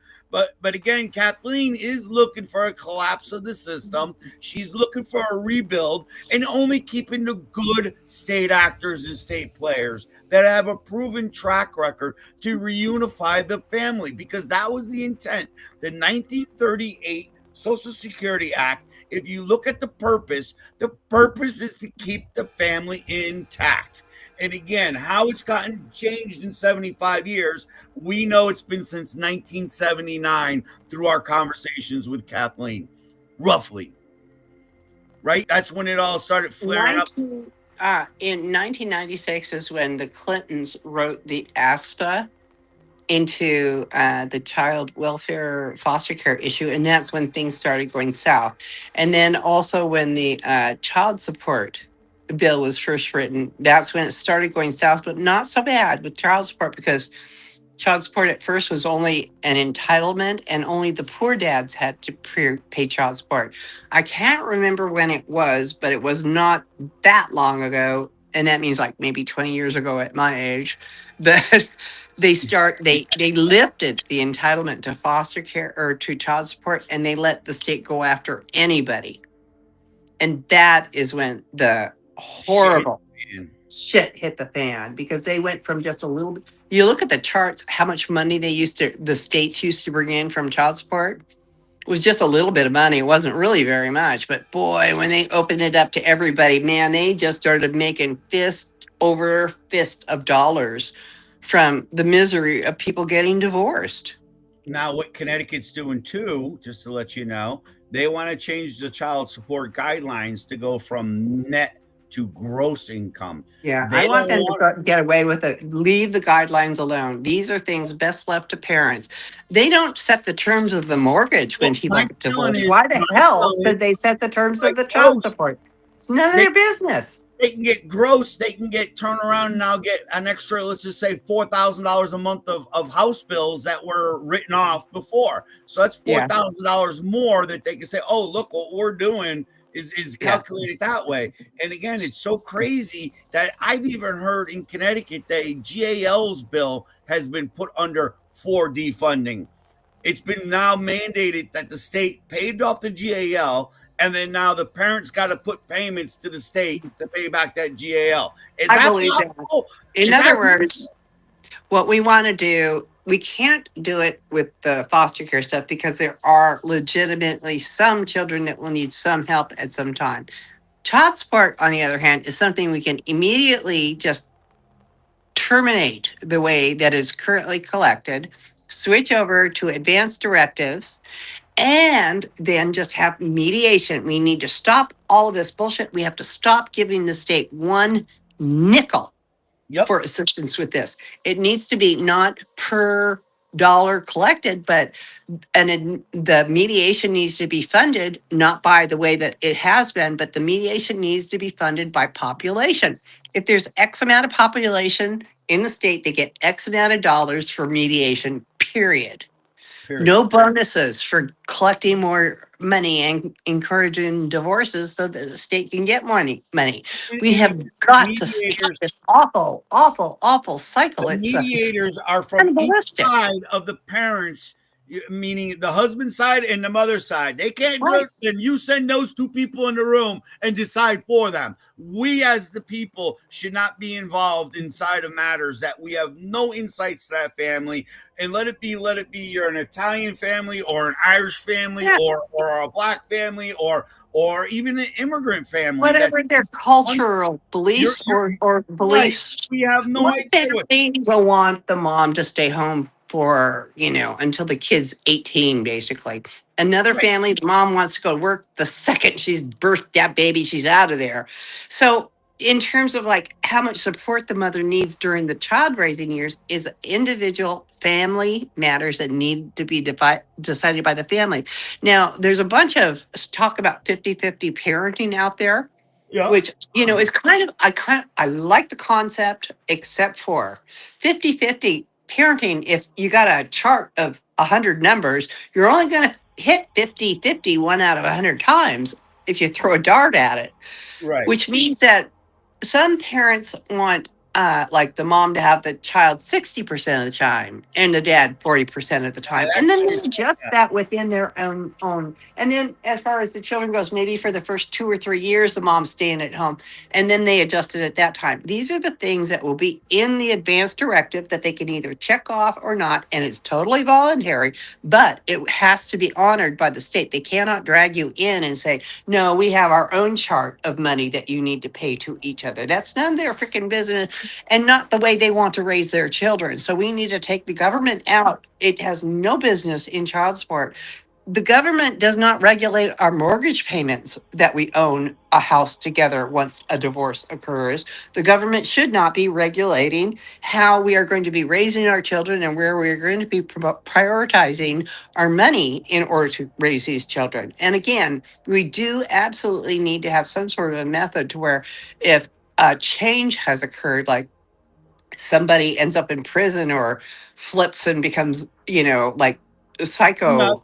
And right. you need to have abilities to change the advance directive, but we need the original ability to have control over our own lives and our children's lives and how we are going to raise them and not have governmental interference unless there is a crime committed. Now, why do you say it should be voluntary basis? I think All right. The reason is because if we did a advance directive that was not voluntary in the hospital, people would be pissed. As a matter of fact, it was suggested at first that it was not voluntary, that everybody had to sign an advance directive saying what they want to happen. And that was met with great resistance. And I don't blame them. I get to choose whether I get to choose or not. I mean, that's just part of choice. The other thing is, if you think about it, if you sign this voluntarily at the time of either the birth of a child or it'll be offered to you, like in the hospital, we have to offer the advance directive for healthcare, but they do not have to sign it. So at the time of marriage and at the time of the birth of the child, this form will be offered. They do not have to fill it out. But here's what's going to happen. It's offered separately both to the father and to the mother. The dads will probably fill it out, right?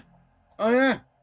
Most likely, because they Wait a usually minute. have the ones that have We the most fill to it out. lose as We far fill as. it out if we're So, invited so, to fill it out. but then the mom will think, well, maybe I should fill it out. And then we'll make it to where they can also fill it out at any time too. But by making it voluntary, I cannot imagine a world where it wouldn't be a voluntary thing. Really, we have to let the parents make their own choice because they always I make would the think it'd be choices. part of. Sometimes they're not ready to make a choice, but to have them have the ability, if the circumstances occur that all of a sudden maybe they believe they will never get divorced and they never need to fill something out. Oh yeah. But later on, it might happen that they do, but this 47% will be their of choice marriages at that fail time. divorce. We don't need to force it on them. Circumstances might, but Right. the government doesn't need to force it on them. Right. And again, I believe 47% of marriages are going to happen in failure. So Yeah, why they not do. be part of the marriage license? That Well, if here's the deal. This is another argument for it. When you do a marriage license, that is a contract. right, That is a contract that fails 50% of the time. People should not sign contracts without contingency clauses if they know that the contract is going to probably fail 50% of the time. It's just prudent good sense. wow. I mean, I know, but people like to do their whim things and let's go to Vegas and get married. Yeah, You know, type and that's crazy. cool. We, And we we're not going to change that behavior, right, right, But right, if you get married in Vegas, they're offered this, they just said not to, maybe a year later, they realize this was a big mistake. At that point, they can fill it out and it will be honored. And if there are any discrepancies between the male and female choice or whoever, that would be mediation then. And as long as the mediation, it does not have any financial gain for the divorce or the funds that are being exchanged within the divorce as a neutral uh, body, which they already have tons of mediation in different forms, and right. they're very successful. That will take care of it. And then again, if there's a crime committed, they need to go to criminal court. Now, is there any way that we can get the federal government to finally describe what the best interest is of the child? If two parents could decide on what the best interest of a child is, then perhaps we could. But there is no definition of the best interest of the child because that's different in every family. I mean, absent again, it should be real simple words. Absent true harm and abuse, the child has a right to both parents. Yeah, and abuse is a vague term. We need to have just simple terms like, a child is automatically equally belonging to both parents when it's born. I mean, nobody gets divvies over one parent over the other. Mhm. Breastfeeding moms are not more of a parent than non-breastfeeding dads. I mean, that Right. doesn't count. And so we just need to come at it neutrally and not attacking. What my great fear is now, and I've talked to Robert Gaza about this a little bit, is that in the Title 4D world, unlike the world of foster care, there does seem to be like a war brewing, males against the females. Mhm. And there's a lot of really ugly legislation going out there that is going to be very abusive toward one sex or the other. And that is just really, really happening bad out in Well, I get the the point 4D why world. men are looked at as nothing more than wallets for women right now and their children.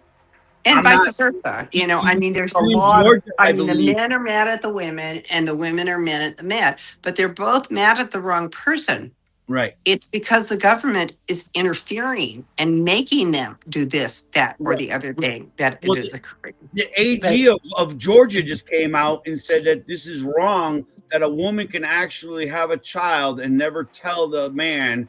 You know what I mean? I just think it's wrong because that kind of happened to me, and then my child got benefits too, and they did not come and find me to be the responsible payee. And then that's when Nathan got the double dose of MMR shot because of the government's interference, and that's when my child dropped out. But I'm being asked, have you ever talked to Allie Carter? Brenda would like to know that. Allie, I don't think so. That doesn't sound familiar. I don't know who she is either. If Brenda could tell us Yeah. a little bit more on that subject, I don't know. But I mean, again, guys, there's so many ways to approach this that it's evenly. It should not be male versus woman. It should not be this is my child and only my child. It's again, the parents got to be both there because you're both there. You're making up that child, and I'm sorry, your inherent disabilities are going to go transform into that child. Children need their fathers, and every single child welfare bill, other than one that I helped to write, the Family First Act, every other child welfare bill in America requires the father to move out in order to get assistance. Period.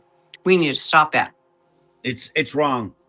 And again, this whole narcissist game, I just don't even get the shit narcissist game. That's just a word everybody's throwing around. Like I tell everybody, you cannot regulate or make a law against narcissism, but you can make a law or regulate actions. Well, So, coercive control or retaliation would be the more appropriate words, in my opinion. mhm. Where again, And again, look at the reason why there's control and retaliation. I believe that it's the structure of the child support system that brings out the worst in people. And these are two people who are already not getting along. Obviously, they're getting divorced.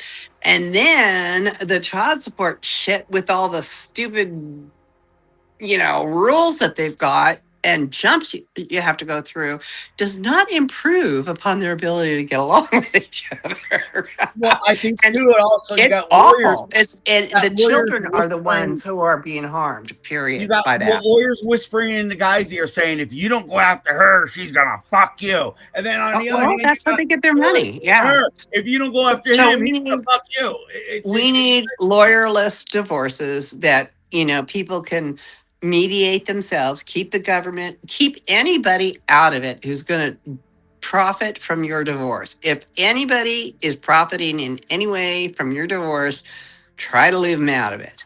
And if you Period. can't to somebody who's going to be in your life for the next 18 years, that's pretty damn sad. You know what I mean? Where I would be writing down 3 names per side, 6 people, put them in a goddamn room, figure out the best interest of that child. And again, that's that easy. And it can be done at your house, legally form up the contract, and then now bring it to the court. Anyone deviates, the court now has the right to enforce a tort claim or a breach of contract. That would be my opinion. And again, I talked to you earlier about it where France, they say, hey, you got to have a house in a room. You got to have a house in a room. When the child goes there, you're feeding them. When the child goes there, you're feeding them. Other than that, you're splitting all the medical costs, educational costs. When I say educational costs, all kids want to belong to the ski team, soccer teams, anything that's going to promote their skills in life, that the parents need to buckle down normally and say, you know what? We want to push Johnny on that subject because we want Johnny to be a star baseball player because he's got talent, or to be a ballet thing. But when it gets down to it, I don't care if Johnny's wearing a pink tutu. It ain't our tax-paying dollar problem. You know what I mean? That's the family core problem.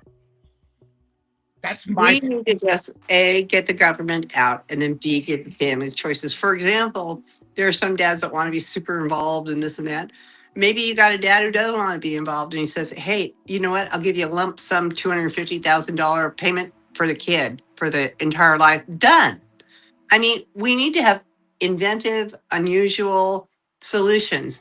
If you were like just minding your own business, going about, your life, and all of a sudden, boom, you're in a car accident that you didn't really want to be in, even though you might be because you're, driving a car, there's insurance options for that.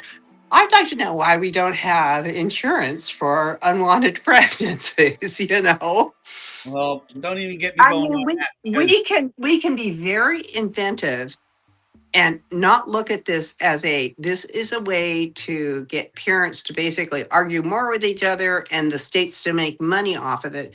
We can do it and take all of those.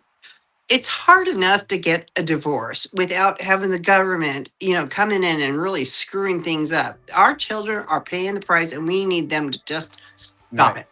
Right. And I mean, on that unplanned pregnancies, and it's weird though, Kathleen, it seems like that number, like you say, is so high. Oh, I didn't know I was getting pregnant. Oh, I didn't. But yet the facts are there's so many couples I know today that are trying to have kids and they can't, damn it. It just doesn't make sense to me. It doesn't seem fair, but that's the way it is. Fair to me. And again, there's so many people that would love these kids. And again, the whole timeline, I'm not going to even go into 9-month pregnancy terminations. That's just wrong in itself. This is not 1958. We know birth happens or life happens when the sperm enters the egg. So why aren't we calling that life right then and there and then start figuring out what we're going to do with that life? It's just, why are people waiting the 9 months to make that decision on what we should be doing with our children? It just doesn't make sense to me, some of these people's priorities. It's really weird. And I don't know how to legislate it other than like what we're talking about tonight. There has to be ideas. There has to be contracts. There has to be, again, a It's writing of it's easier now than it used to be. I mean, frankly, the way child support is set up, they don't even use DNA. Can you believe that? no, The they swap me. five They top swap. like goals that they have for states for child support collection, one of them is to establish paternity, and Right. they spend tons of money on this particular element. And they could just use DNA, but DNA wasn't even invented when they wrote this. Back So then. who is in charge of this? Who's supposed to be like updating the criterias that they're supposed to be meeting and stuff? It's just laziness on the legislators' I mean, part. I think that's what it is in the state of Georgia. A male does not have the right to ask for a DNA test on the baby that was just born by. That's wrong. That's It's wrong. so It is wrong. wrong. It ain't even funny, and that should tell the courts right there, or Mhm. somebody, that this woman's going to be victim again. And again, if he's so bad, why did you have sex with him? You know what I mean? And they don't say it's a one night stand. Let's not get into judgment. Stuff I'm just happens. saying, you Unless you're a gotta virgin, grow up. I don't want to People hear gotta about, grow up. People gotta grow up. the night before That's stuff. our. Bottom line is, when a child is born now, used to be that women were left carrying the bag because we could not prove that the guy was the And I father. admit that in the That 40s, is now 60s, not the case, and it takes two to tango. And we right, know who the father is now, but right, the state's not letting us find out and not allowing the fathers to find out because they get paid to do it a different way that gets them more money in the end. So absolutely. if they just did the DNA, and I mean, it doesn't matter if it was a one night stand or if you've been married for 50 years, you still got a kid, Our to raise. And so family, that is what we need to concentrate on and make sure right. that that child gets the best care, irregardless of its circumstances of And, birth. and again, I look at when the 1938 Social Security Act was made, and looked at it back then, where yes, the man was the only one working in the house. I get the point of it all, but today, since I would say the mid 70s, if you want to get ahead in life for your family, and that's what it's about, your family, again, the child, the best interest of your child, both parents need to work and try to really fight and try to achieve to give their children more opportunities. I So don't necessarily agree with that, but go ahead.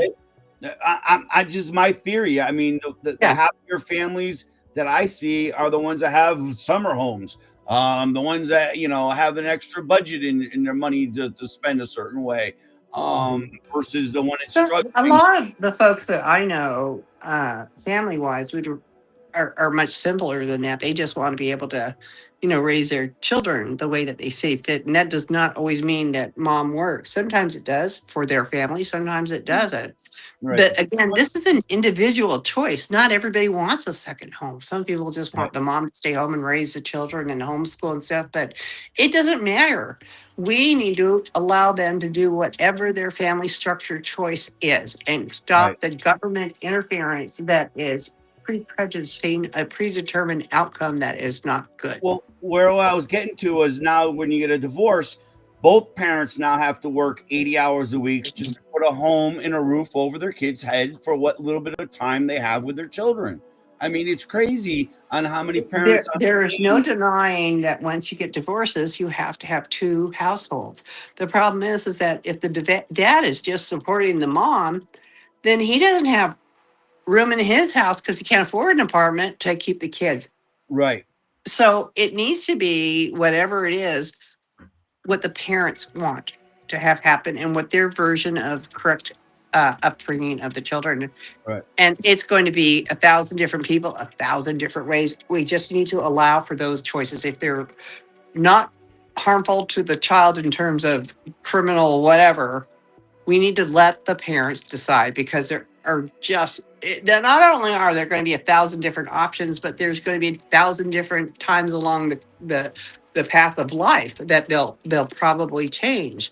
But those are predictable changes and paths, and there are only so many options that you have in order to, arrange your lifestyle around how you want to raise your children. And so we just need to account for those and allow for those, because that is the best for children. All right. Brenda's giving us. Allie has finally got some good investigations going. She was trafficked through CPS victims and sexually assaulted by Biden and Prince Andrew. So that's who that person, I believe, Allie Carter was her name. Yeah. So again, I don't know, Brenda, how to reach out, but I mean, if she's got ideas, she's welcome to send them to Kathleen. How to fix the system. That's what it has to be. We don't want to hear the story. We Right. know the story that people are getting abused. We want to say, well, if you eliminate this type funding and you open this type funding, then you'll end up opening the door so that children will not be abused in this certain way. That's what she's looking for when we're saying, concepts and ideas and data from us. So again, I don't know, but I mean, listen, I think we flushed out a lot tonight, Yeah. and I mean, I would love to still go with you if you want to go, because I know Darren's backstage and he would love to talk to you too, and I'm sure he's waiting to chew at the bits to say a few things to you. Sure. So I don't know if Darren's around or not, but come on in, brother.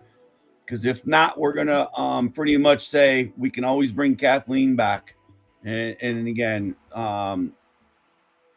there's my friend. Hey, we got to have a mic on, Darren. Yeah, why don't we do that? Because she's been going at it pretty good for 2 hours here, and she's waiting very patiently to go play with Mickey Mouse with her grandkids. I believe They're she's not waiting here for it. until tomorrow, so this is the only peace and quiet I'm going to have for 3 days. I'm going to tell you that right now. Oh yeah, so Only. yeah, she needs to be rested up. But yeah, I mean, overall, things sound like they're on the up and up. I mean, I'm a firm believer of just full on. We need to abolish this and then recreate a system, and that's it's just getting the people that are trying to,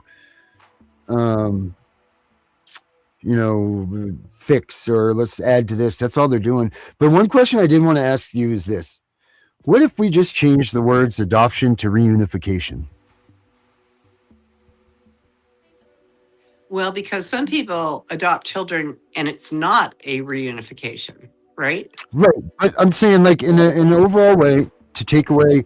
This way, it lets everybody still keep their rods in the fire. They all get their money. Their pockets get full. The caseworkers get their bonuses. Oh, I But see what you're saying. instead of Okay. saying you get funded, Right. you get bonuses Okay. for adoption, or this. Let's do this because Title IV funding. You're not even supposed to get Title IV funding if that's the case, right? It's supposed to be reunification is on the table No, until a that's certain point. So unfortunately they've changed it. Now they've incorrect. changed it. Title 4E funding is Mhm. almost always, actually, it is exclusively to take the child away. That's the entire structure of it. Family First Act and Title 4B funding are the only reunification fundings. They do not have fundings to reunificate the family. They get paid to take classes over and over again, but those classes do not reunify the family. If they did, they would have some positive results, but those classes and the services that they provide are not with the goal of reunification. They really are with the goal of just stringing things out long enough so that they can get to the point of adopting out the child, because that is the way the federal funds are worded. Ah. So So couldn't we so why slip it couldn't we? under it and Well, make I'm Say just saying. make reunification as the priority versus Right. adoption? That was what the Family First Act was. When I was working with Senator Orrin Hatch and Senator Wyden, the Family First Act was supposed to replace the ASFA, which is the bonus. And what happened is, instead of the one bill getting through that would be switching things over from bonuses for removal to funding for reunification, was split in two, and both bills were allowed to stand. So now you have one pool of funds that are just for foster care. And then you have another set of funds that are just for reunification. And the children who get the foster care funds have to qualify. They have to be entitled. And what that means is that in order to get reimbursed from the federal government to the state, the child has to be either poor or disabled. And the reason why it's gotten so much worse since the Family First Act was passed is because now we have two pools of money. Used to be the only social workers only had one pool of money. They could only pick on the poor kids and the disabled money. Well, now with the Family First Act, they've got another pool of money for reunification that they can take the non-poor parents' children. So because we left the monster in the cage, it has gotten worse, not better. And they've done that by saying that this could be potential harm. So by potential harm, this is how they're kicking down the doors of even wealthy families. It's nothing having to do with anything having to do with due process. I'll tell you that. Okay. Well, that's why they're trying to. Well, like in New Hampshire, Henry was saying that they were eliminating the family court. Well, that's all they're doing is eliminating that family court. They're pushing everything now and putting it into superior court, district court, and so on and so forth. So not getting rid by of putting it into superior court and district court, you've taken it out of the family court model, which allows for hearsay. Family courts allow lying. Family courts allow planning evidence. Family courts allow testimony from anonymous sources. I mean, it's really kind of Nazi-like, you know? So by taking whatever it is that's going on in the family court and putting it in a criminal or superior court, you're going to have a higher level of due process. You have to have a warrant to break into somebody's house. Correct. In all courts except for family court. Only family court would be surprised if you got a warrant to do that. And juvenile court, we'll say. And juvenile court is family court too. They're both allow hearsay, period. Right. So they need to be eliminated in any way, shape, or form. I don't know the structure in which they're doing it. In other words, are they still allowing the administrative hearing rules within the superior court, which would be weird because then they'd be crossing a hybrid kind of a situation because most of the administrative court stuff is absolute garbage too. So I'd have to really look at that. But that sounds interesting that they're at least working in that direction. Are you familiar with HB 682? I think it was, Darren, right? New Hampshire's HB 682. Yeah, I don't really get too much That's into the second time around. Really keep up with the federal ones. Well, they seem to be making headway. And Arizona, I would think, would be another state that would be such a strong state to be looking at. Because Henry, hold up. I want to clarify this right now. I just want to read this part right here. That it's section 671A15 of Title 4E that says requires the state to demonstrate reasonable efforts towards family preservation and reunification to qualify for federal payments. This is a prerequisite for funding under Title 4E, but it does not tie the reimbursement directly to successful reunifications as an incentive mechanism. So that's straight out of Title 4E. What they're saying is that, in theory, we do want to reunify that. And they actually do state that in all of the safety plans. But in action and in reality, the actions are documentable. Of course. Is not. Yeah. Right. So my point with this is this makes it very easy to prove fraud or this is just BS when you get your kids, when they have your kids for the first 12 months, they're like reunification, and then they go bang, right to adoption. You're like, where the hell did this come from? Well, it came because their time was up. Yeah, it's when you enter into the family court system, you're toast. You have no help from no one. Right. No one wants to get their fingers wet in that pool of cess because they know what happens. Right now in Congress, whenever a specific House member or a specific Senate member goes after HHS, they are outnumbered and out-battled and out-weaponed. They are literally funding HHS to out-lawyer them about 1,000 to 1 because each office only has so many resources. And so whenever one senator ever tries to go after anything that's going on, they're wiped out in a battle. They because of the power of the purse, they have allowed their person who they're supposed to be controlling to have more weapons than they do, and they're losing.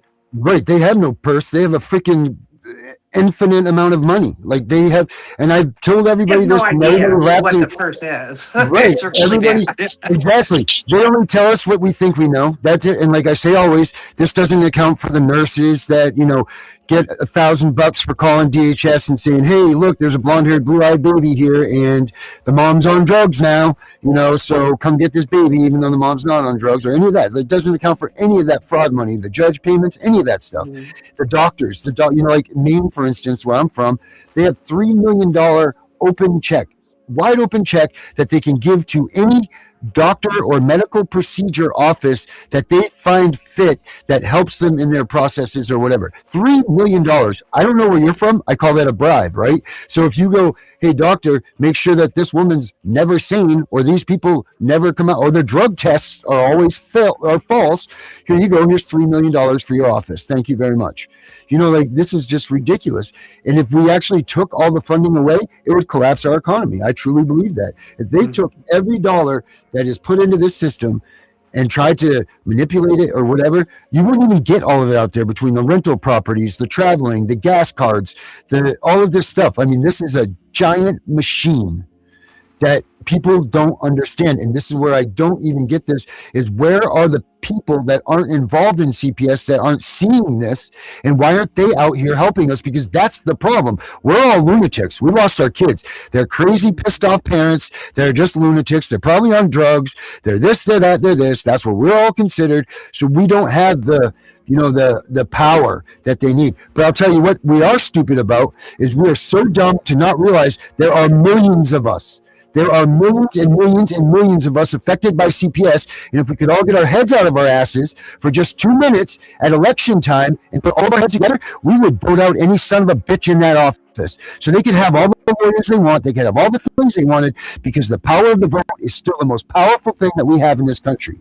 And if we were just smarten up enough to know that there's 100 million of us that barely even voted in that last election, but we could have 100 million strong that have been affected by CPS, go into those voting booths and vote, they're fucked. That's what needs to happen this next election. That's the only way we're going to make this thing do something. We've used a strategy that's similar to that, but slightly different in the past to have bills passed. And what we do is we get a bill like the Family First Act, and then we have a big rally in DC and we invite all the parents and we tell them to see their senators. And then we just really, come back 2 or 3 times and just really hit it hard. And that is really not done very often, but boy, it makes such a huge impact. So, there are different strategies, to get our voice to be heard in a communal way. We need to get past the fighting and the disagreement stuff, which is why I'm doing the stone soup stuff, which is I have my opinions on this, that, or the other thing, right? That it should be this way or it should be that way. But I am not writing this bill. I'm letting everybody write this bill so that everybody's opinions and thoughts of how it should go are all in there. That's when I was young, I used to think that I know it all and I would make my decisions based upon that. But as I get older, I realize that by asking for advice from people, especially people with different points of view, I get a much better product in terms of what's going on and how to fix things. So that is basically what I'm doing right now. And I've been working with legislators for so many years that, I'm just kind of able to pop by and show them the ideas and we work with it. It's sort of formal, sort of informal, but it works. Yeah, you're kind of an important person, no doubt. I mean, I hear your name all the time. Your name comes up quite a bit, actually. But I don't want to hold you any longer. I'm sure you're exhausted. I do, because I want to make one recommendation. I would like to nominate my friend Darren Guay, who had his bill stolen in 22 and revamped to be unconstitutional by Francesca Amata. And I would like to be able to send that to you as a light little reading for you, because I think it's a great building base for Grassley's office if he truly wants to amend this and make it where it's not about an adoption, it's about truly reunifying the problems of the family.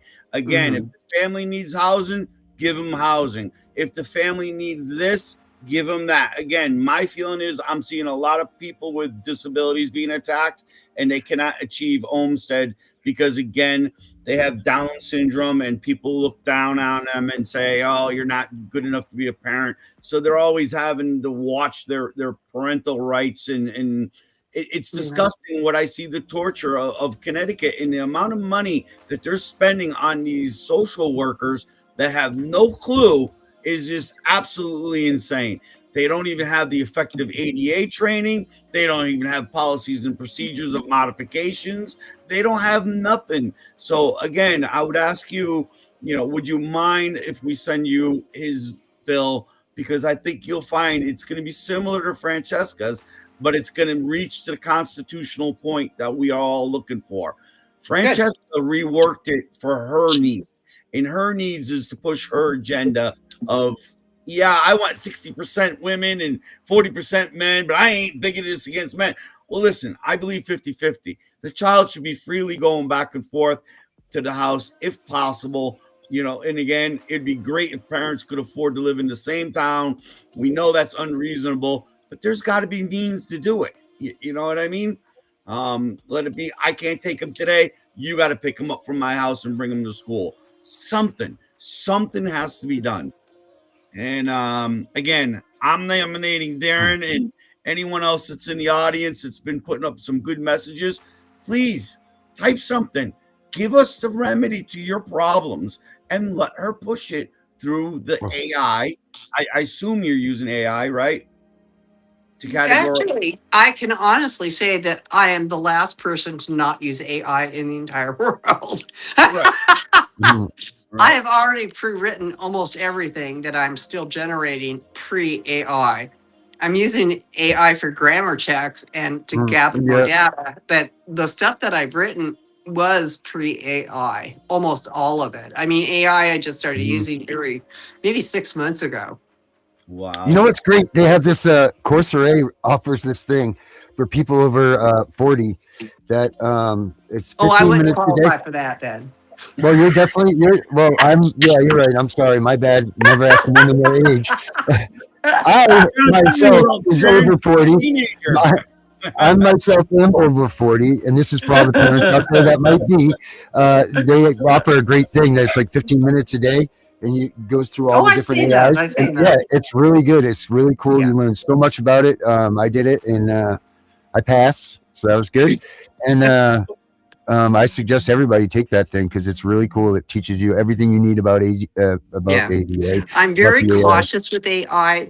AI has told me some freaking whoppers before. So I assume AI is lying to me every time I ask it something, and I verify it thoroughly. And that's been a very good practice. AI is very good at giving you data and ideas. Very good at that. But you have to take them all with a grain of salt and absolutely check everything because really, literally, there's one or two AIs out there in particular that consistently gives wrong information.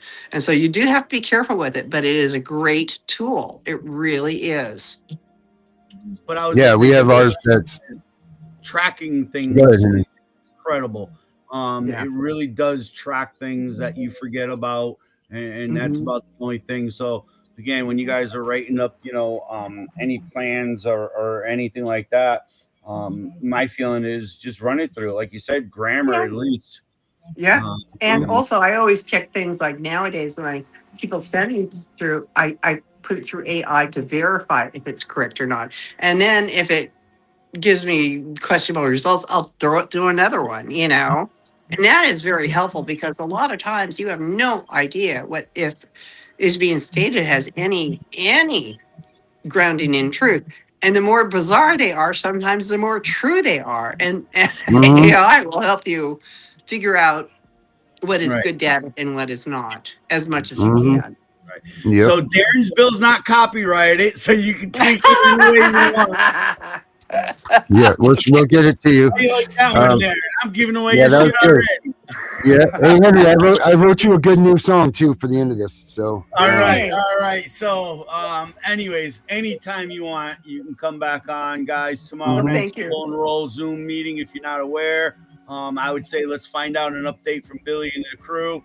because again, I know for a fact you went in there and pulled out some Title IV stuff and you guys rewrote, and I didn't even get to it tonight. I want to address that, but it's just great having you here and sharing this information with everybody because you're setting the record straight.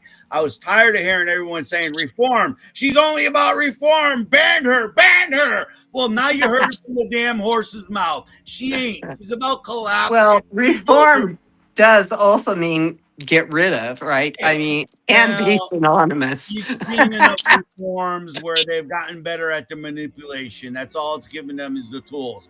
Where my feeling is if we crash the system, rewrite how the funding's going, that the funding has to go towards reunification, that the funding has like max, and again, where I believe, again, you know, a national standard, 18 months. Not this bullshit of 6 months in some of these states. I'm fortunate to have 18 months because, again, you know, they can just terminate you after 18 months. After 6 months is ridiculous. And again, that's not even enough time to get sober and then reintroduce yourself back to your child if you were that person who was drinking and being abusive while you were drunk. Or those people, let's say that you shoplifted and you got 6 months of jail. You know, there are constitutional protections against unusual punishments. And if you shoplift, you should not lose your children. No. I mean, I was in family court the other day, and not criminal court, sorry, because it was a ticket. And the girl was telling me she got a DWI, but she wasn't over the limit. And because her daughter was down in the back seat, she's endangering her daughter. Well, if there's problems at home, where do you go when you don't have the money to pay for a hotel room? And again, if the car was running and the gas was it, you know what I mean? I don't get how she'd be even charged. And she looked like a great mom trying to do right by her child to get out of the situation that she put herself in. Meaning she went with Johnny Star or whatever, and he turned out not to be a star. So again, how do you correct those things? And again, I believe it's about the best interest of the child. Right. And there's been a great cultural shift for whatever reason that I can't explain. 20 years, if, you know, cops found some woman with a couple kids living in a car, they would get together and get her resources and give her car. You know, they would try to help her. I know that they would because I lived back then. Right. Nowadays, if a woman's in a car with a couple of children, they arrest her for child abuse. Right. She's being arrested for poverty.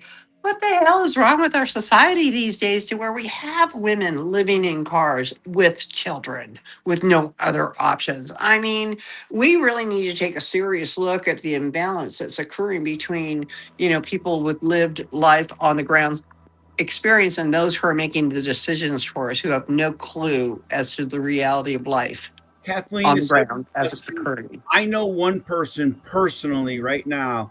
She got death benefits for her children from her husband. Another state took her children, will not return them back because now they've claimed the death benefits as a payment, and now they're going to go after her for child support on top of it. Kennedy just actually initiated, no, it was Alex under Kennedy, that they are no longer able to take the children's death benefits, that they have to now put them in an account for the child for when they go out of foster care. So, yeah, the state will steal money from anybody at any time for any reason, and it is an awful scenario. Can you imagine losing your children and you didn't do anything wrong, and then they want you to pay child support to them while you're trying to keep your house in order to get your kids back? They make it impossible. It's by design. It's awful. It has got to change. But I have to go because I will. You know, honestly, if you haven't figured me out, I will talk. I'm the one that will go marathons. I love marathons because I'm just a talker, and I think because now we've set the record straight. And if people do not start backing, and if you don't get a couple hundred people joining the group of Stone Soup by the end of the week, please call me. I'll have to bitch next weekend and find out why. Now the record. Okay.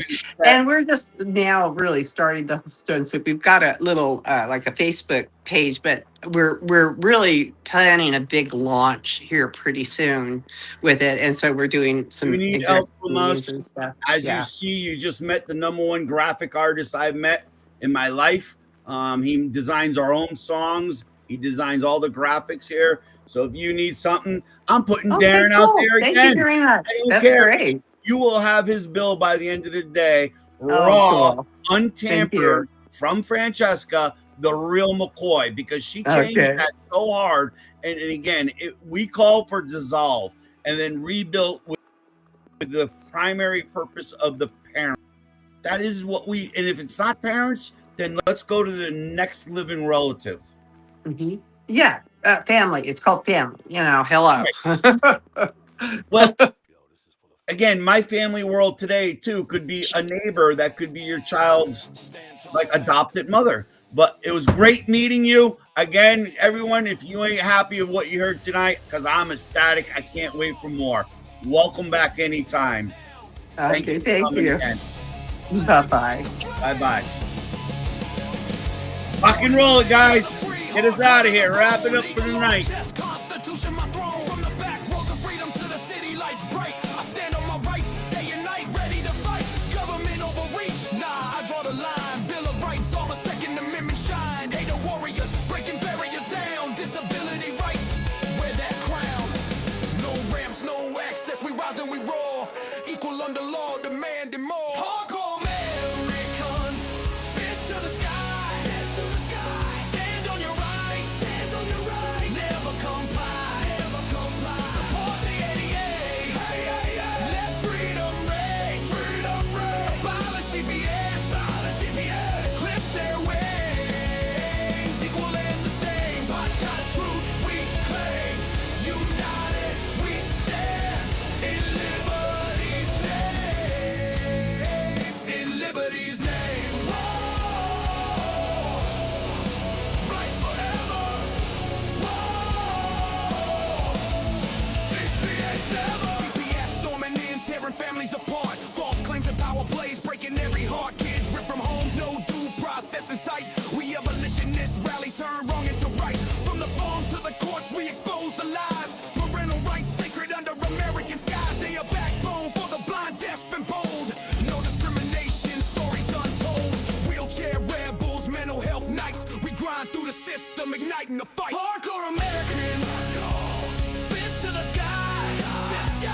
Stand on your rights, stand on your rights. Never comply, never comply. Support the 8-8. Let freedom reign, freedom reign. Abolish CPS, abolish CPS. Clip their wings, equal and the same. By God's truth we claim, united we stand. In liberty's name, in liberty's never. Listen up, patriots on equal and the same. We talk real talk, no shame in the game. Rights ain't optional, they're etched in stone. Haters shields us, CPS overthrown. From sea to shining sea, we won't back down. Hardcore forever, wearing that crown.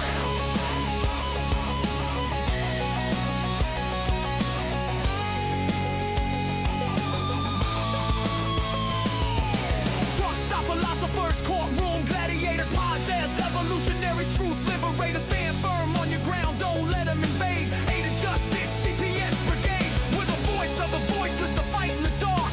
American hardcore, leaving a mark. No surrender, no retreat, we own this land. Rights in our blood, united we stand.